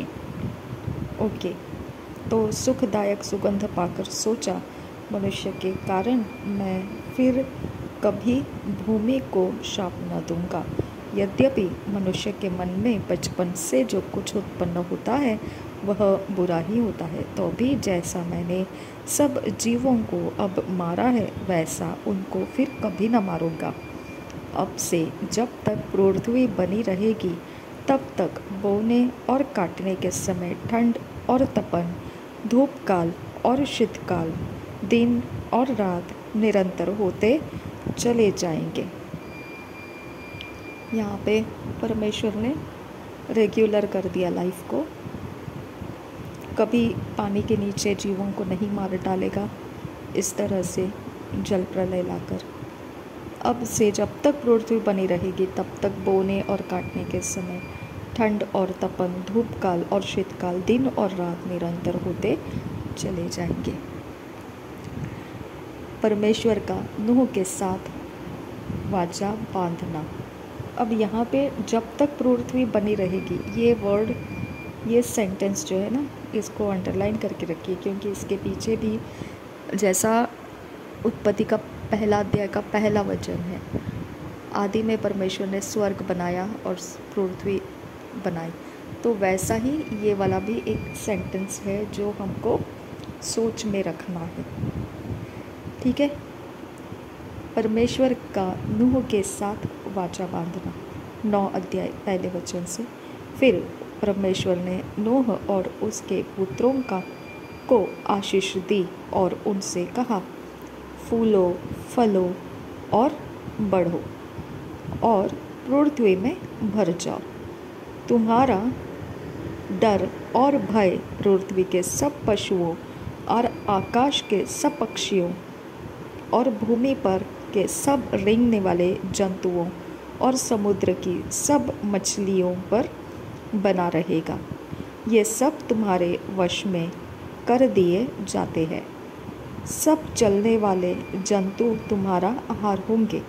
अब यहाँ पर ये आहार की बात कर रहा है परमेश्वर। जब आदम और हव्वा को आहार की बात बताई तो वो सारे फल को और पौधों को, हरे हरे छोटे छोटे पेड़ खाने के लिए रहेंगे, पशुओं के लिए और आदम हवा के लिए, ऐसा सब बोला था, वेजिटेरियन बताया था। अब यहाँ पर 3 वचन बताता है, 9 अध्याय का 3 वचन। सब चलने वाले जंतु तुम्हारा आहार होंगे। जैसे तुमको हरे हरे छोटे पेड़ दिए थे वैसा ही अब सब कुछ देता हूँ। यानी ये सेम परमेश्वर जिसने आदम और हव्वा के ऊपर गवर्नमेंट लगाया था, ओके, रूल्स एंड रेगुलेशंस लगाया था, वो सेम परमेश्वर, त्रिएक में से वही परमेश्वर अब क्या बोल रहा है कि जैसा आदम और हव्वा को मैंने एस्टैब्लिश करके दिया था क्या खाने का, अब वही चीज़ें मैं तुम्हारे लिए एस्टैब्लिश करके देता हूँ कि ये सब तुम्हारे वश में कर दिए जाते हैं। सब चलने वाले जंतु तुम्हारा आहार होंगे। जैसा तुमको हरे हरे छोटे पेड़ दिए थे वैसा ही अब सब कुछ देता हूँ। पर मांस को प्राण समेत अर्थात लहू समेत तुम न खाना। तो मांस को प्राण समेत अर्थात लहू के साथ नहीं खाना, यानी परमेश्वर प्राण किसको बोल रहा है? ब्लड को बोल रहा है। लेकिन आगे लेविटिकस के अंदर लिखा है कि शरीर का प्राण लहू के अंदर है। ओके, तो यहाँ पे परमेश्वर बोल रहा है कि प्राण के साथ मांस को नहीं खाना, अर्थात लहू के साथ नहीं खाना। ओके, तो यहाँ कंबाइंड बता रहा है। प्राण बोला अर्थात लहू, ऐसा बोला। तो हम कंसीडर कर सकते हैं कि ब्लड एक प्रकार से शरीर का लाइफ है। जस्ट एक कंबाइंड स्टेट में हम इसको लाइफ बोल सकते हैं, ब्लड को। ओके, तो प्राण समेत अर्थात लहू समेत तुम न खाना। और इसको भी अंडरलाइन कीजिए, क्योंकि ये परमेश्वर अगेन वो टाइप का रेस्ट्रिक्शन डाल रहा है, जैसा जिस दिन तुम यह फल खाओगे निश्चित उस दिन मर जाओगे, ऐसा परमेश्वर ने बोला था, है ना। अवश्य तुम उस दिन मर जाओगे, ऐसा बोला था। सेम टाइप का ये कमांडमेंट है, तुम मांस को प्राण समेत न खाना, अर्थात लहू समेत न खाना। ये सेम कमांडमेंट है उस तरीके का जो उत्पत्ति के 2 अध्याय के 16-17 में डाला हुआ कमांडमेंट था। सेम तरीके से ये वाला भी एक कमांडमेंट है। ओके, तो 5 वचन, और निश्चय ही मैं तुम्हारे लहू अर्थात प्राण का बदला लूँगा। तुम्हारे लहू अर्थात प्राण का बदला लूँगा।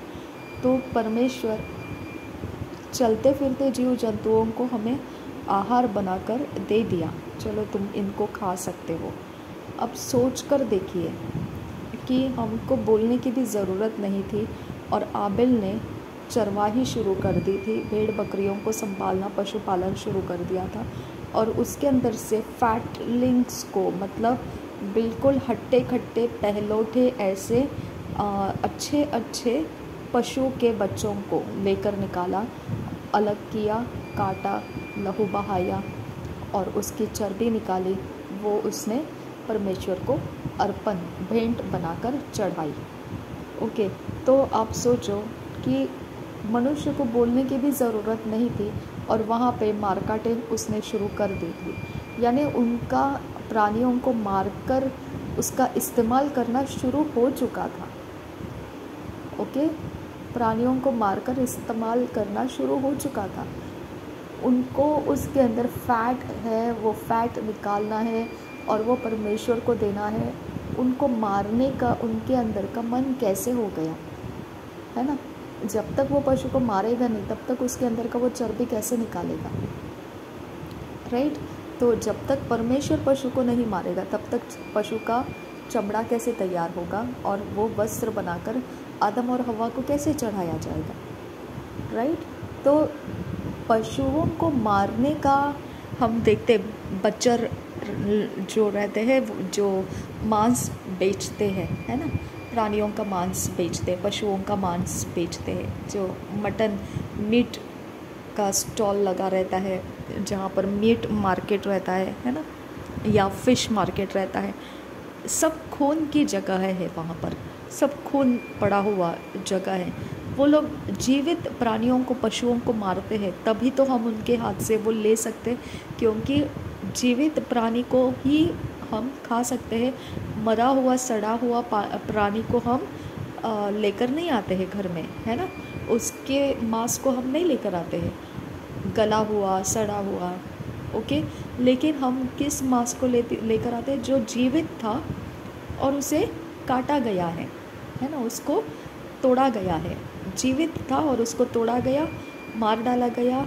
ओके, और उसके बाद उसके लहू को निकाल दिया गया, उसके मांस को सेपरेट किया गया। ओके, और उसको धोया गया, क्लीन किया गया, और फिर वो बेचने के लिए, उसका मांस बिकने के लिए मीट मार्केट में अवेलेबल हो जाता है, या फिर वो फ्रोज़न करके उसको स्टोर कर दिया जाता है और उसको फ्रोज़न मीट बोलकर उसको, या मैरिनेटेड मीट बोलकर उसको बेचा जाता है, राइट। तो ये तो वही हुआ ना कि जीवित प्राणी को मारने का जो हैबिट है, मनुष्य उसको बिना सिखाए जानता ही था। तभी तो आबिल ने वो पहलोठे को मार डाला, उसका चर्बी निकाला और उसको भेंट बोलकर चढ़ाया। और परमेश्वर ने भी चमड़े का वस्त्र जिस वक्त चढ़ाया, वहाँ भी तो पशु कहीं ना कहीं मार डाला गया था, राइट।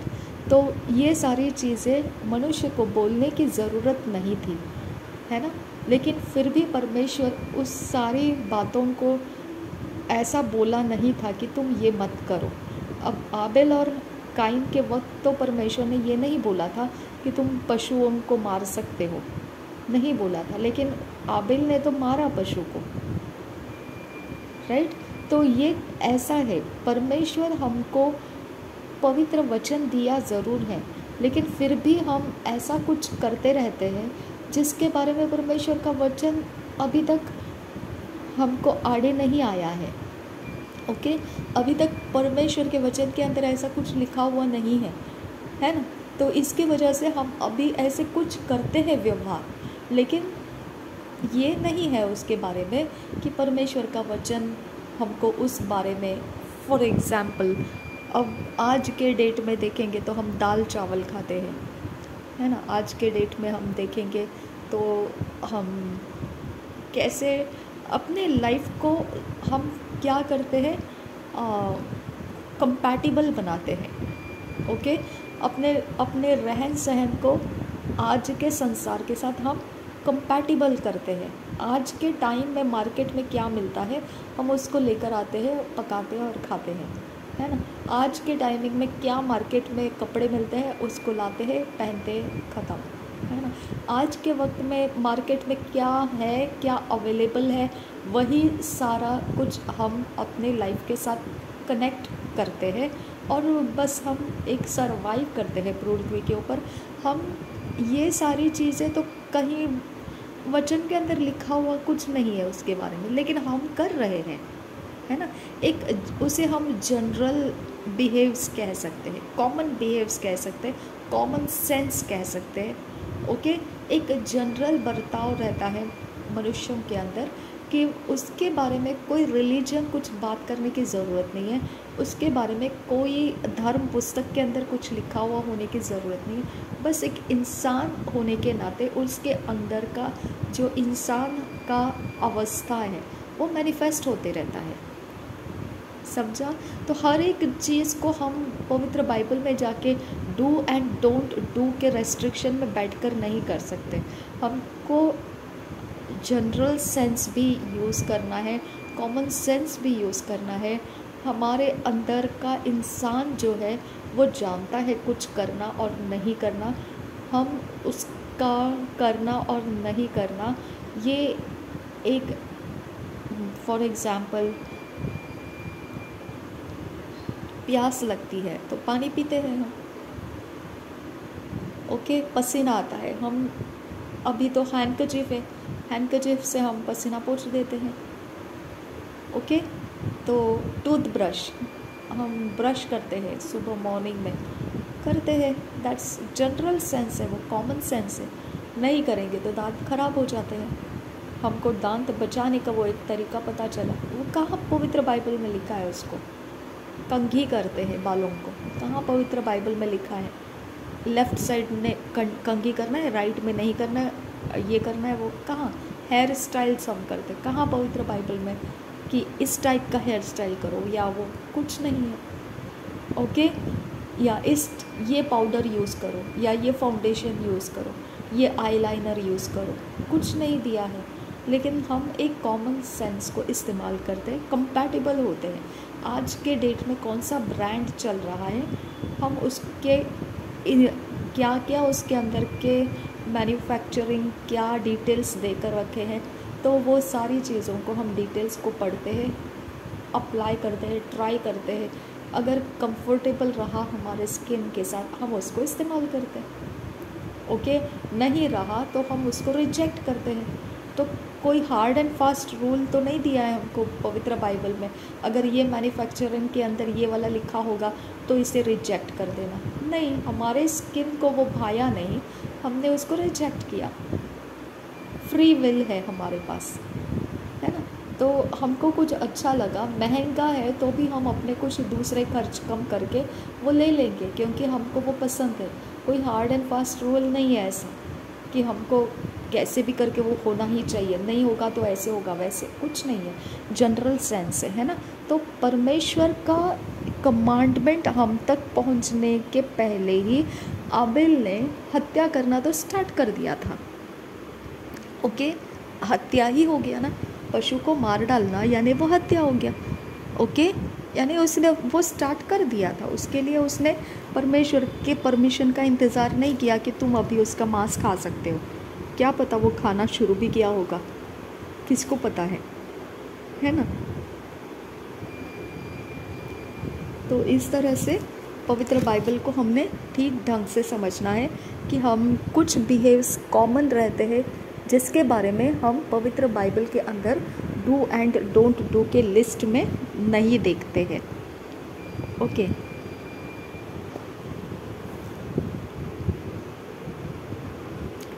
6 वचन, जो कोई मनुष्य का लहू बहाएगा उसका लहू मनुष्य ही से बहाया जाएगा, क्योंकि परमेश्वर ने मनुष्य को अपने ही स्वरूप के अनुसार बनाया है।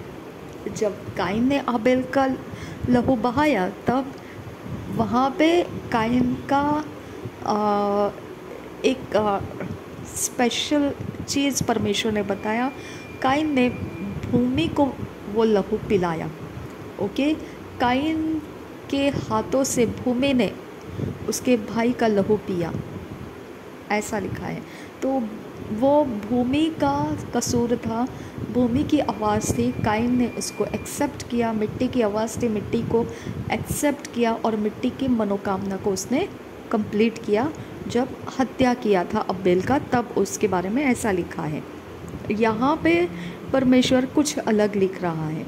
अब वो जो भगोड़ा बना दिया काइन को श्राप देकर, पृथ्वी के ऊपर से हटा दिया उसको, भूमि के ऊपर से उसको निकाल दिया, और ये वाली चीज़ वहाँ पर बोला गया था कि काइन के ऊपर मार्किंग डाला जाएगा, कोई भी उसको मारेगा तो 7 टाइम्स उसका बदला लिया जाएगा, 7 बार उसका बदला लिया जाएगा। फिर लेमेक ने भी वैसे ही बोला अपने पत्नियों को, अगर काइन के लिए 7 बार तो लेमेक के लिए वो 7 से 70 बार होगा।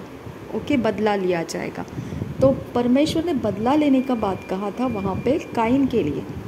ओके, लेमेक ने काइन के कारण अपने लिए भी बदला को डिक्लेयर किया था खुद के लिए। ओके, यहाँ पे परमेश्वर खुद बोलता है। ओके, यहाँ पे परमेश्वर खुद एक पनिशमेंट डालता है कि अगर किसी ने मनुष्य का लहू बहाया तो उसके मनुष्य के प्राण का बदला मैं एक एक के भाई बंधु से लूँगा, एक एक के भाई बंधु से लूँगा। यानी मनुष्य के प्राण का बदला मैं एक एक के भाई बंधु से लूँगा, यानी कि उनके ही फैमिली के अंदर जो उस ब्लड लाइन के अंदर के उनके ब्लड रिलेशंस से उन्हीं के द्वारा मैं ये बदला लूँगा। ओके, जो कोई मनुष्य का लहू बहाएगा उसका लहू मनुष्य ही से बहाया जाएगा, क्योंकि परमेश्वर ने मनुष्य को अपने ही स्वरूप के अनुसार बनाया है। तो हम बहुत बार ये बात को हम देखते हैं, कभी प्रॉपर्टी के लिए, मोस्टली प्रॉपर्टी के लिए घर के ही लोग एक दूसरे के दुश्मन बन जाते हैं, जादू टोना करने के लिए जाते हैं और किसी के लाइफ को जादू टोना के द्वारा प्रॉपर्टी प्राप्त होने के लिए सैक्रिफाइस देते हैं, डीमंस को वो सैक्रिफाइस देते हैं। ओके, फिर वो इंसान बीमार गिर जाता है, मर जाता है, तो वो डीमन को सैक्रिफाइस किया है उसने। अब उसने ये जगह में जो काम किया, ये मनुष्य का लहू बहाया, या ये मनुष्य को डेड होने के लिए दुष्ट आत्मा के हाथ में दिया। ओके, तो ये दोनों में फ़र्क है। आत्मा के जगत के अंदर ये सारी चीज़ें हम देखते हैं कि एक दूसरे को अपने खुद के रिश्तेदार ही बंधुआई बना के डीमन के कंट्रोल में देते हैं और उनके प्राण की हानि करते हैं। प्रॉपर्टी के लिए मोस्टली करते हैं ऐसा। ओके, या फिर उनके खुद के घर के लोग बचे रहे और दूसरे चले जाए। ओके, तो इसके लिए वो अपने घर के लोगों को बचाए रखने के लिए किसी और को, अपने ही फैमिली मेम्बर्स में से किसी और को वो बलिदान में दे देते हैं। ओके, दुष्ट आत्मा को दे देते हैं कि तू इसको लेके जा, लेकिन हमारे ब्लड के अंदर का ये वाली चीज़ को तू हाथ नहीं लगाना, इसके बदले में तू वो लेके जा। ऐसा वो और क्या करते हैं, उसको डील करते हैं अपने अपने चीज़ों के लिए। ठीक है, तो लहू बहाने के बारे में बोलेंगे तो ये मोस्टली ऐसा होता है कि एक्सीडेंट्स के द्वारा भी दुष्ट आत्मा एक्सीडेंट्स करवाते हैं, है ना। और दुष्ट आत्मा कोई प्रकार से ऐसा कुछ करवाते हैं जिससे ब्लड निकलता है इंसान का, है ना। तो यहाँ पे करने वाला तो दुष्ट आत्मा था, लेकिन ब्लड बहाया गया है। तो परमेश्वर बोलता है जिसने भी वो किया होगा, अब क्या दुष्ट आत्मा को वो पनिश करेगा? नहीं, जिसने भी वो दुष्ट आत्मा को लगाया होगा उसके ही घर के भाई बंधु उसका बदला लेंगे। समझा आपको? यानी परमेश्वर न्याय के साथ कैसे वो डील कर रहा है वो मैं बता रही हूँ। जब आदम ने फल खाया तो आदम के कारण भूमि श्रापित किया। ओके, जब हव्वा ने फल खाया है तो उसको हार्डशिप में डाल दिया। और सर्प ने जब हवा को बहकाया, परमेश्वर को मालूम पड़ा तो पर सर्प को श्रापित किया परमेश्वर ने। काइन ने आबिल की हत्या की तो काइन का भूमि के कारण काइन को श्राप मिला। न्याय का सफ़र देखो कैसा है, न्याय का रोड मैप देखिए कैसा है, परमेश्वर न्याय कैसा निभा रहा है। ओके, काइन ने बोला कि मुझे तो ऐसे ही कोई मार डालेगा, तो उसके ऊपर मार्किंग डाला और बोला जो तुझे मार डालेगा उसका 7 टाइम्स बदला लिया जाएगा। क्या लेगा? बदला लेने के अंदर उसका मैनिफेस्टेशन क्या होगा? जैसे ये परमेश्वर ने कहा अगर ये फल खाएंगे तो उसी दिन मर जाएगा, अवश्य, लेकिन मैनिफेस्टेशन कुछ बताया नहीं उसने। लेकिन जब उसने फल खा लिया उसके बाद क्या क्या मैनिफेस्ट हुआ? आदम और हवा की आंखें खुल गई, उनको अपने आप नेकेड दिखने लगा और उनका छिपने का शुरू हो गया। परमेश्वर की आवाज़ को सुनकर उनको डर लगने लगा। ये सारा मैनिफेस्टेशन तो वहाँ नहीं लिखा था। वैसा ही 7 बार काइन की खातिर बदला लिया जाएगा, तो वो बदला में मैनिफेस्टेशन क्या है, उसमें क्या होने वाला है, हम नहीं जानते हैं। वैसा ही मनुष्य के बारे में परमेश्वर ने बोला जो कोई लहू बहाएगा तो उसका उसी के भाई बंधु में से एक भाई बंधु से बदला लिया जाएगा। ओके, तो वो मैनिफेस्टेशन में बदला के अंदर का क्या मैनिफेस्टेशन रहेगा नहीं पता है।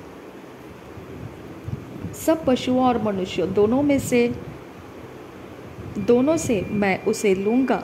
मनुष्य के प्राण का बदला मैं एक के भाई बंधु से लूँगा।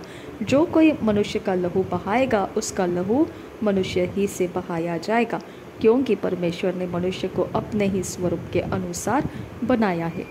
और तुम फूलो फलो और बढ़ो और पृथ्वी पर बहुतायत से संतान उत्पन्न करके उसमें भर जाओ। शबनकिन बास आहलर बहो कुसियांतुरा रीद अल्ब ओ कसह कबना हलर बहा कसियांतुरा कंदरा हलर बहा कसा रेदान में कसह कबना हलर बहो कुसियांतु कंबर हुलर कसा। ये एक बहुत सेंसिटिव मैटर है यहाँ पर जो लिखा है, भयानक सेंसिटिव मैटर है। जिस प्रकार से परमेश्वर ने आदम और हव्वा को एक बहुत सेंसिटिव इंस्ट्रक्शन दिया था फल ना खाने के बारे में, सेम तरह से काइन को सेंसिटिव इंस्ट्रक्शन दिया था कि अगर तू भला नहीं करेगा तो पाप द्वार पर खड़ा है। सेम सेंसिटिव इंस्ट्रक्शन यहाँ पर लहू के बारे में परमेश्वर ने दिया है। ओके, इसको मार्क करके रखो।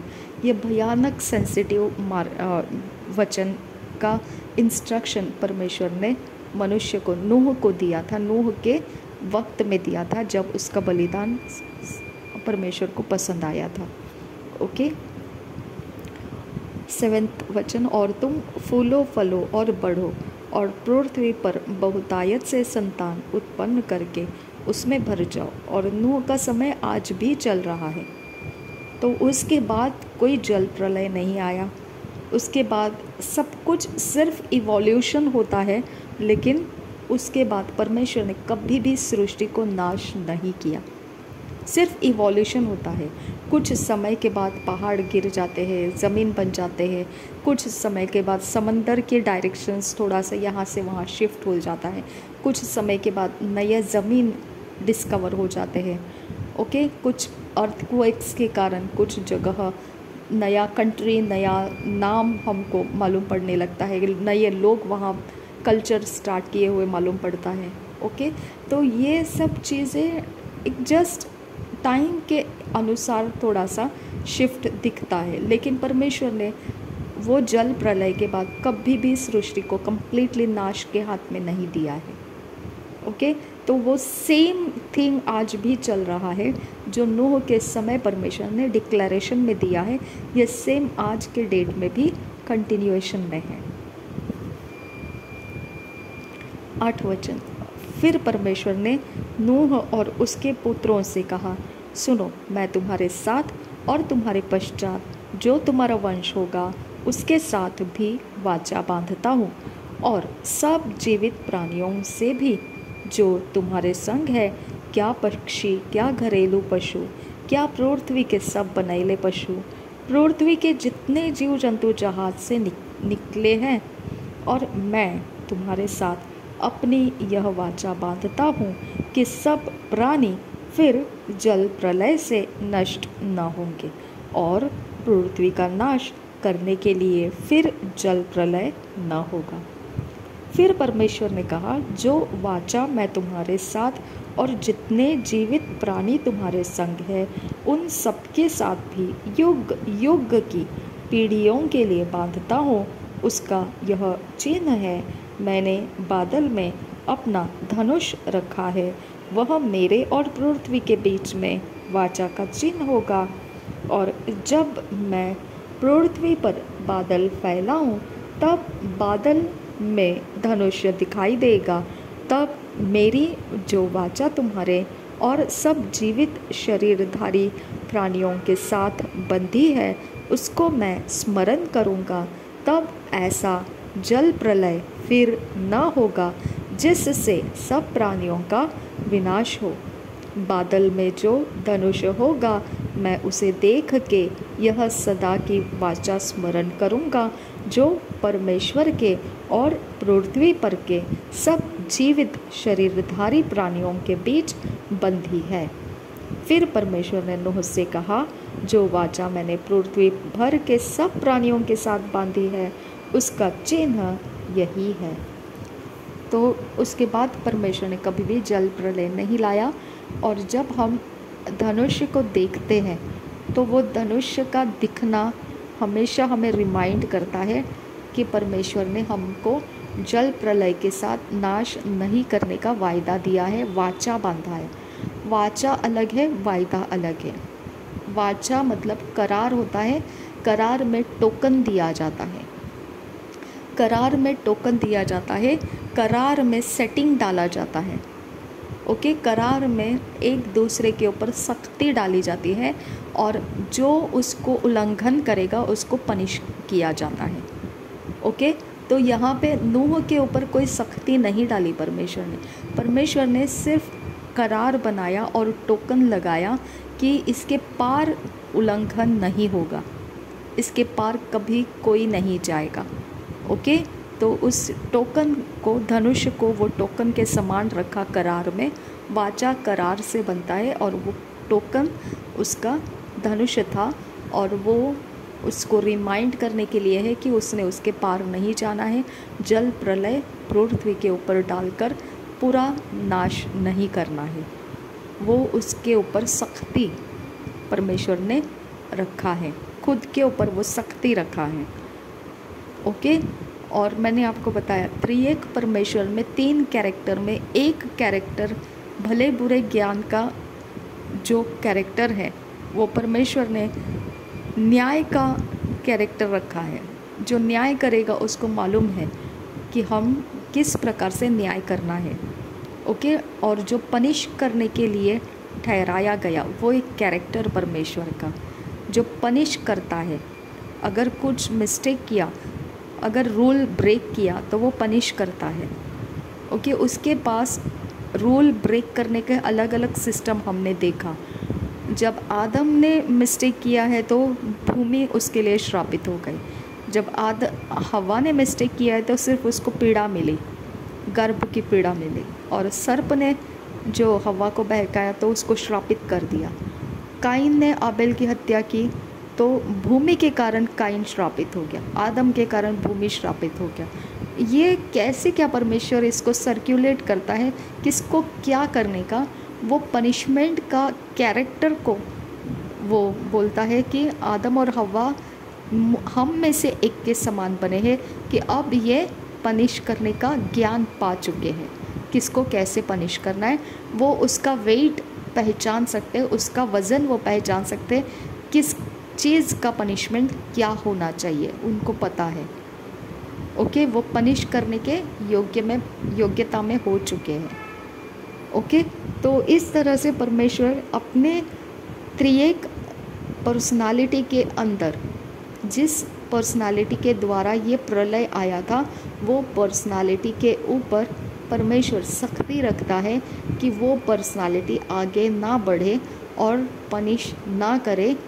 अब उसके और परमेश्वर के बीच में धनुष्य है कि वो पनिश करने वाला कैरेक्टर आगे नहीं बढ़ेगा। वो पनिश करने वाला कैरेक्टर इस करार के अंदर के नियम पालन करेगा कि पूरी तरह से जल प्रलय की तरह नाश नहीं करना है पृथ्वी को।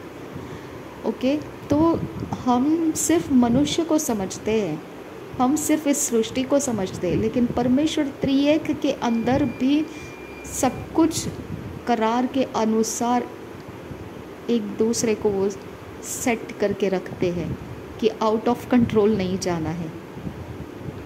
ओके, अपनी मनमानी नहीं करना है और उनको रेस्ट में रखना भी परमेश्वर जानता है किसको रेस्ट में कैसे रखना है। त्रिएक परमेश्वर एक दूसरे को रेस्ट में रखना जानते हैं कि वो टूट ना पड़े किसी के ऊपर। उनको पता है कैसे काम एंड क्वाइट में किस कारण से कौन सी पर्सनालिटी किस कारण से काम एंड क्वाइट में रह सकती है। त्रिएक परमेश्वर एक दूसरे के ऊपर सख्ती लगा सकते हैं और उनको शांत रख सकते हैं कि वो अपने पोटेंशियल को एस्टैब्लिश ना करे, रुके रहे, पेशेंस रहे। ठीक है, तो ये नहीं है कि त्रिएक परमेश्वर अपनी मनमानी में चलते हैं, नहीं, उनके भी आपस में एक दूसरे के ऊपर सख्ती लगती है कि तूने ये नहीं करना है, ये मैंने ये नहीं करना है, ये इसने ये नहीं करना है। सख्ती लगती है उनके ऊपर भी, वचन के अनुसार समझ में आता है ये। ओके, तो त्रिएक परमेश्वर भी डायरेक्ट कुछ भी नहीं करते हैं। इसके लिए उत्पत्ति के पहले अध्याय के 26 वचन में बोला है, लेट अस मेक मैन। त्रिएक पर्सनालिटी टुगेदर में ये फैसला ले रही है कि हम टुगेदर में आकर फैसला उठा रहे हैं कि हम मनुष्य को बनाएंगे टुगेदर में। ओके, इकट्ठे यूनिटी में आकर वो फैसला कर रहे हैं। ठीक है, तो इस तरह से ही परमेश्वर आज भी हमारे बीच में है। वो त्रिएक यूनिटी के अंदर डिफरेंट 3 पर्सनालिटीज़ है, लेकिन तीनों पर्सनालिटी एक दूसरे के बारे में जानते हैं किसको क्या करके रेस्ट में रखा जा सकता है। ओके, तो इसके लिए ये धनुष्य के बारे में उसने वो जज करने वाले, न्याय करने वाले अवस्था में जो पर्सनालिटी है परमेश्वर का, वो रेस्ट में डाल दिया कि दोबारा ये स्टेप ना उठे, करार किया है, वो करार के अंदर परमेश्वर के पास रूल्स एंड रेगुलेशंस है। हमको नहीं मालूम वो क्या, हमको सिर्फ बेनिफिट दिया उसने। हमको बेनिफिट ये दिया कि कभी तुम दोबारा इस प्रकार की हानि को नहीं देखोगे, ये डर तुम्हारे दिमाग से अभी हटा दो। लेकिन करार के अंदर रूल्स एंड रेगुलेशन क्या डाले गए ये सिर्फ परमेश्वर ही जानता है। त्रिएक परमेश्वर के बीच में है वो रूल्स एंड रेगुलेशन, उसके बारे में हमको नहीं पता है। ये वाचा प्राइवेसी में है उनके बीच पे, त्रिएक परमेश्वर के बीच में प्राइवेसी में है ये वाचा के अंदर क्या क्या रूल्स एंड रेगुलेशंस है। ओके, तो इस रूल्स एंड रेगुलेशन को हमको फुलफ़िल करने की ज़रूरत नहीं है, हमको सिर्फ उसका बेनिफिट दे दिया परमेश्वर ने कि हमारे त्रिएक पर्सनालिटी में ये वाचा बन चुकी है, इसका बेनिफिट, इसको करार पालन करना, इसके रूल्स पालन करना, ये हम त्रिएक परमेश्वर के बीच की बात है। लेकिन बेनिफिट मैं बता देता हूँ, ये एस्टैब्लिश होने की वजह से अब पृथ्वी के ऊपर कभी जल प्रलय नहीं आएगा, समझा। तो हम सिर्फ बेनिफिट्स लेने वाले बन गए, लेकिन अंदर उसके रूल्स जो है वो कौन पालन कर रहा है, त्रिएक परमेश्वर में से आपस में कोई पालन कर रहा है। ठीक है, नूह और उसके पुत्र, नूह के पुत्र, क्योंकि ये कवनेंट जब आगे आएगा ना तब मैं आपको बताऊंगी। कवनेंट्स में रूल्स एंड रेगुलेशन सेटअप होते हैं। ओके, तो कवनेंट में ऐसा रहता है कि कवनेंट एक दूसरे को जैसे बोलते हैं ना, मुट्ठी में पकड़ लेते हैं एक दूसरे को, और कोई एक दूसरे की हानि नहीं कर सकता है। वो कवनेंट काम करता है। कवनेंट का अर्थ ही वो बनता है कि एक दूसरे के ऊपर कब्जा रखना, कोई एक दूसरे की हानि नहीं कर पाएगा, उस रूल्स के अनुसार होगा। अगर रूल्स तोड़ा तो फ्री है, फिर वो तो गया काम से, जिसने रूल तोड़ा गया वो काम से। ओके, तो करार ये बहुत डेंजर चीज़ होता है, कवनेंट एक डेंजर चीज़ होता है। इसके लिए मैरिज जब होता है तो कवनेंट लिया जाता है। परमेश्वर ने आदम और हव्वा का मैरिज बनाया तब कवनेंट सेटअप नहीं किया था। ओके, कवनेंट ये स्पिरिचुअल सेटअप हो जाता है। अगर हम मैरिज करते हैं और फिजिकली कवनेंट को हम डिक्लेयर करते हैं, yes I will I will I will, ये कवनेंट आता है बीच में, तो डिवोर्स के वक्त में वो कवनेंट ब्रेक नहीं होता है, क्योंकि ये स्पिरिट के अंदर इस्टेब्लिश हो गया कवनेंट। इसके लिए जब डिवोर्स करते हैं लोग और रीमैरिज की सोचते हैं तो वो कवनेंट डाई नहीं हुआ है, डेड नहीं हुआ है। ओके, वो कवनेंट को मिटाया नहीं जा सकता है, वो कवनेंट आज भी जिंदा है और वो आपको क्वेश्चन करेगा वो कवनेंट। ओके, कि तूने ये आई विल बोला है, ओके, और तू ये पूरा नहीं किया है, तो इस कवनेंट के नीचे कोई नुकसान का वाचा बंधा हुआ नहीं है, इसके लिए आप बच जाते हैं। अगर ये कवनेंट के नीचे कोई वाचा नुकसान का लगा दिया होता कि अगर तूने ये किया तो तेरा ये हो जाएगा, जैसे परमेश्वर ने हार्ड एंड फास्ट रूल बना दिया, अगर तूने ब्लेसिंग्स चाहिए तो तूने ये ओबे करना है, अगर डिसोबे किया तो ये कर्सेस आ जाएंगे। तो ये हार्ड एंड फास्ट रूल उस मैरिज के कवनेंट के तहत नहीं रखा है, इसके लिए मनुष्य ईजी है। अगर हार्ड एंड फास्ट रूल रहता कि अगर तूने इस कवनेंट को ब्रेक किया तो तू ये हो जाएगा, वो हो जाएगा, तू बीमार गिर जाएगा, तू दरिद्र बन जाएगा, तू पापी हो जाएगा, ऐसा अगर हार्ड एंड फास्ट रूल अगर उसके अंदर हम डिक्लेयर करते तो गए, फिर तो बस आप सोचो ही मत, कोई मैरिज ही नहीं करेगा उसके बाद। क्योंकि इतना कौन गारंटी दे सकता है कि वो मैरिज ब्रेक नहीं होगा? किसके पास इतना गारंटी है कि उसमें से हर एक वायदे को वो पूरा कर पाएंगे? किसके पास उतना ताकत है, उतना पेशेंस है? किसी के पास नहीं है। टिक जाते हैं मैरिज, वो स्पिरिचुअल ग्राउंड के ऊपर टिकते हैं, वो रियलिटी में वो ये नहीं है कि उन्होंने आई विल बोला है उसका पावर काम कर रहा है, नहीं, रियलिटी में ऐसा नहीं है। वो back of the scene spirit के द्वारा वो टाई अप किया जाता है, और वो टाई अप करने वाले लोग सीक्रेट है, वो उनके घर के लोग हो सकते हैं, उनके रिश्तेदार हो सकते हैं, वो कोई उनके प्रीस्ट हो सकते हैं, उनके कोई रिलीजियस वे हो सकता है जहाँ पे ये टाई अप हो जाता है, और टाई अप करने के बाद में फिर वो मैरिज ब्रेक नहीं होता है। वो फिर ऐसा रहता है ना कि आप एक दूसरे को जहर भी देकर मार डालो तो भी वो एक दूसरे के हाथ से जहर भी लेने को तैयार हो जाएंगे। ओके, वो टाई अप के कारण, वो स्पिरिट के अंदर उनके किए गए रिचुअल्स के कारण वो स्टैंड लेता है। ओके, तो इसके लिए ये कभी मत सोचो कि मैरिज टिकता है और कुछ अच्छाई रहती है उसके अंदर। नहीं, ऐसा कुछ नहीं है, कुछ अच्छाई नहीं रहती है। ओके, सिर्फ उनको टाई अप में डाला है कि वो कभी भी टूटेंगे नहीं, बस इतना। वो स्पिरिट रियाम में कुछ रिचुअल्स किया जाता है, इसकी वजह से वो वैसा होता है। ओके, लेकिन कवनेंट बांधा है इसीलिए टूट नहीं रहा है, ऐसा नहीं है। कवनेंट डाई नहीं होता है, कवनेंट मरता नहीं है। वचन के हिसाब से परमेश्वर ने बोला है जिसको परमेश्वर जोड़ता है उसे कोई तोड़ना नहीं है। ओके, तो आप गर्लफ्रेंड बॉयफ्रेंड भी इकट्ठे हो सकते हैं, उसमें क्या है। एक बार वो इकट्ठे हो गए तो वो एक फ्लैश बन चुके हैं, वन फ्लैश बन चुके हैं। ओके, उसके बाद अब वो उनकी मर्ज़ी है। अगर वो डिपार्ट होकर दूसरे इंसान के पास जाना चाहते हैं, वो अपनी फ्री विल के साथ कुछ भी कर सकते हैं। उनके ऊपर कोई हार्ड एंड फास्ट रूल नहीं है, लेकिन हम उनको नहीं तोड़ना है।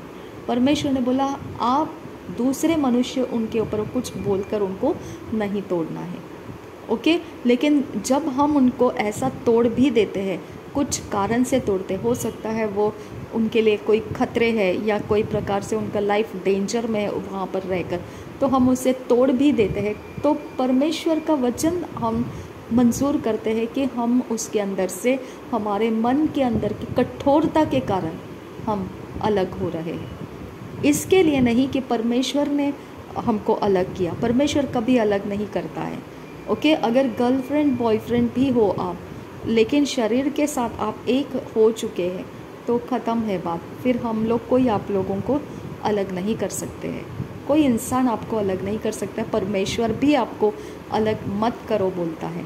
ओके, लेकिन मन के कठोरता के कारण मूसा के वक्त व्यवस्था दी गई थी कि वो उनको त्याग पत्र दे सकते हैं। वहाँ से फिर वो त्याग पत्र लेना शुरू हुआ। त्याग पत्र लिया तो लिया, कोई बात नहीं है, लेकिन वो कवनेंट ब्रेक नहीं होता है, वो कवनेंट मरने के बाद ही ब्रेक होता है। करार को ब्रेक करने का, डिसॉल्व करने का स्पिरिचुअल वे होना चाहिए।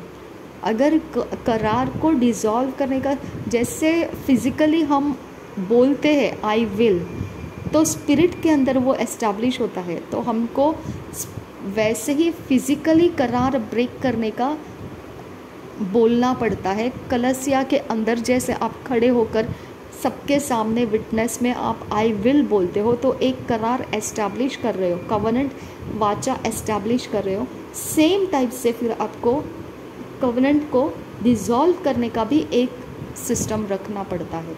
अगर ऐसा है सिस्टम, नहीं है एक्चुअल में, नहीं है ऐसा सिस्टम, लेकिन अगर ऐसा सिस्टम होता तो शायद से कवनेंट ब्रेक करने का, डिसॉल्व करने का भी सिस्टम लग जाता और मैरिजेस को ब्रेक देने का भी सिस्टम लग जाता, कलसिया से ही लग जाता।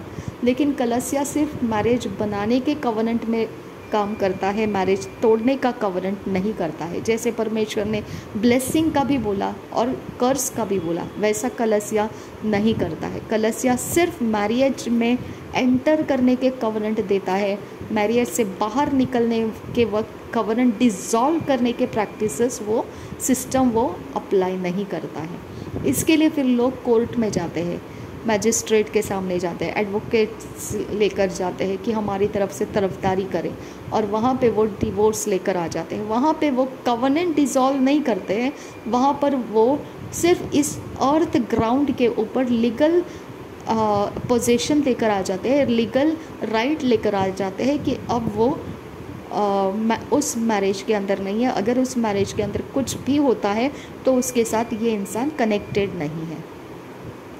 ओके, उसके नाम के साथ ये कनेक्टेड नहीं है, उसके किसी भी चीज़ों के साथ वो कनेक्टेड नहीं है, एक दूसरे से वो सेपरेट हो चुके हैं। तो वो एक लीगल पोजीशन में वो अपने स्टैंड लेते हैं कि सेपरेटेड लाइफ है, इसके अंदर एक दूसरे का कोई कनेक्शन नहीं है। अगर कोई मर जाता है या जीता है तो इसका ब्लेम इसके ऊपर नहीं आ सकता है, ये सेपरेटेड लाइफ है।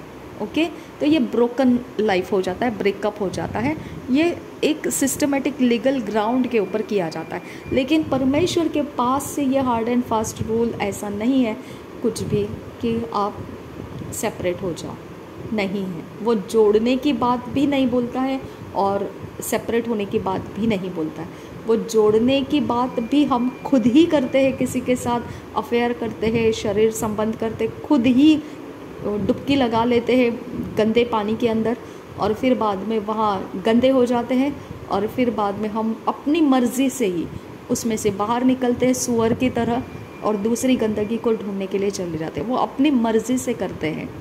परमेश्वर बोलता है ऐसे नहीं करना है। अगर तुम इकट्ठे हो चुके हो तो तुम उसे कंप्लीट करो। अगर इकट्ठे नहीं रह पाए तो अलग होके भी उसको कंप्लीट में रखो। उसके बारे में तुम तोड़ना और जोड़ने की बातें मत करो। बस तुम अपने मन की कठोर हृदय की वजह से अलग हुए, कोई बात नहीं। तुम अलग हुए तो मेरे साथ संगति में समय बिताओ, लेकिन तुम उसको तोड़ने की बातें मत करो। ओके, मतलब कवनेंट ब्रेक करना, कवनेंट से बाहर निकलना, कवनेंट को डिसॉल्व करना, तुम अकेले बैठकर उसको कर सकते हो। तुम्हारे लिए उसका कोई बंधन नहीं है, लेकिन मैंने तुमको ऐसा आज़ादी नहीं दिया है। अगर तुम जुड़ गए हो फिर टूटने का तुम्हारे लिए मैंने आज़ादी नहीं रखा है, लेकिन तुम्हारे मन की कठोरता के कारण तुम उस कवनेंट को अकेले में बैठकर डिसॉल्व कर सकते हैं। परमेश्वर को मांग सकते हैं कि खुदा इस कवनेंट को डिसॉल्व कर दे और इसका अफेक्ट मेरे लाइफ के ऊपर से ख़त्म कर दे, और मैं तेरे संगति में आगे का समय जीने के लिए तैयार हूँ। मुझे और कहीं नहीं जाना है, मुझे तेरे संगति में रहकर तेरे काम करना है। ऐसा परमेश्वर बोलता है कि ऐसा तुम मेरे संगति में हो जाओ, तब मैं तुम्हारी जिम्मेदारी उठा लूँगा। लेकिन कोई ऐसा समय किसी को ब्रेक करने के लिए ना उठाए, वो खुद अपने मर्ज़ी से ब्रेकअप होते हैं, that is different story. Okay, तो ये तरह से हमको समझना है कि नूह के वक्त में परमेश्वर ने जो भी वाचा बांधा, वो वाचा का ऐसा नहीं है कि वो वाचा बांधा है तो कुछ भी रूल्स एंड रेगुलेशन नहीं है, ऐसा नहीं है। उसके बीच में कुछ ना कुछ रूल्स एंड रेगुलेशन है, लेकिन वो कौन फॉलो कर रहा है, उसको कौन फुलफ़िल कर रहा है, वो सामने नहीं है। वो त्रिएक परमेश्वर के बीच के अंदर है। हम सिर्फ उसके बेनिफिशियरी हैं, हम सिर्फ उसके बेनिफिट को प्राप्त कर रहे हैं। हालेलुया।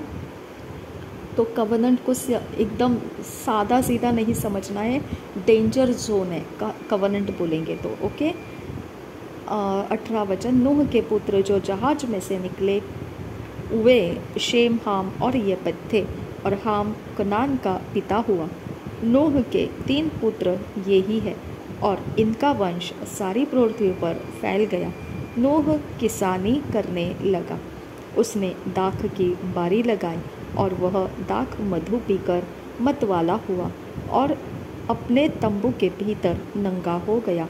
तब कनान के पिता हाम ने अपने पिता को नंगा देखा और बाहर आकर अपने दोनों भाइयों को बतला दिया।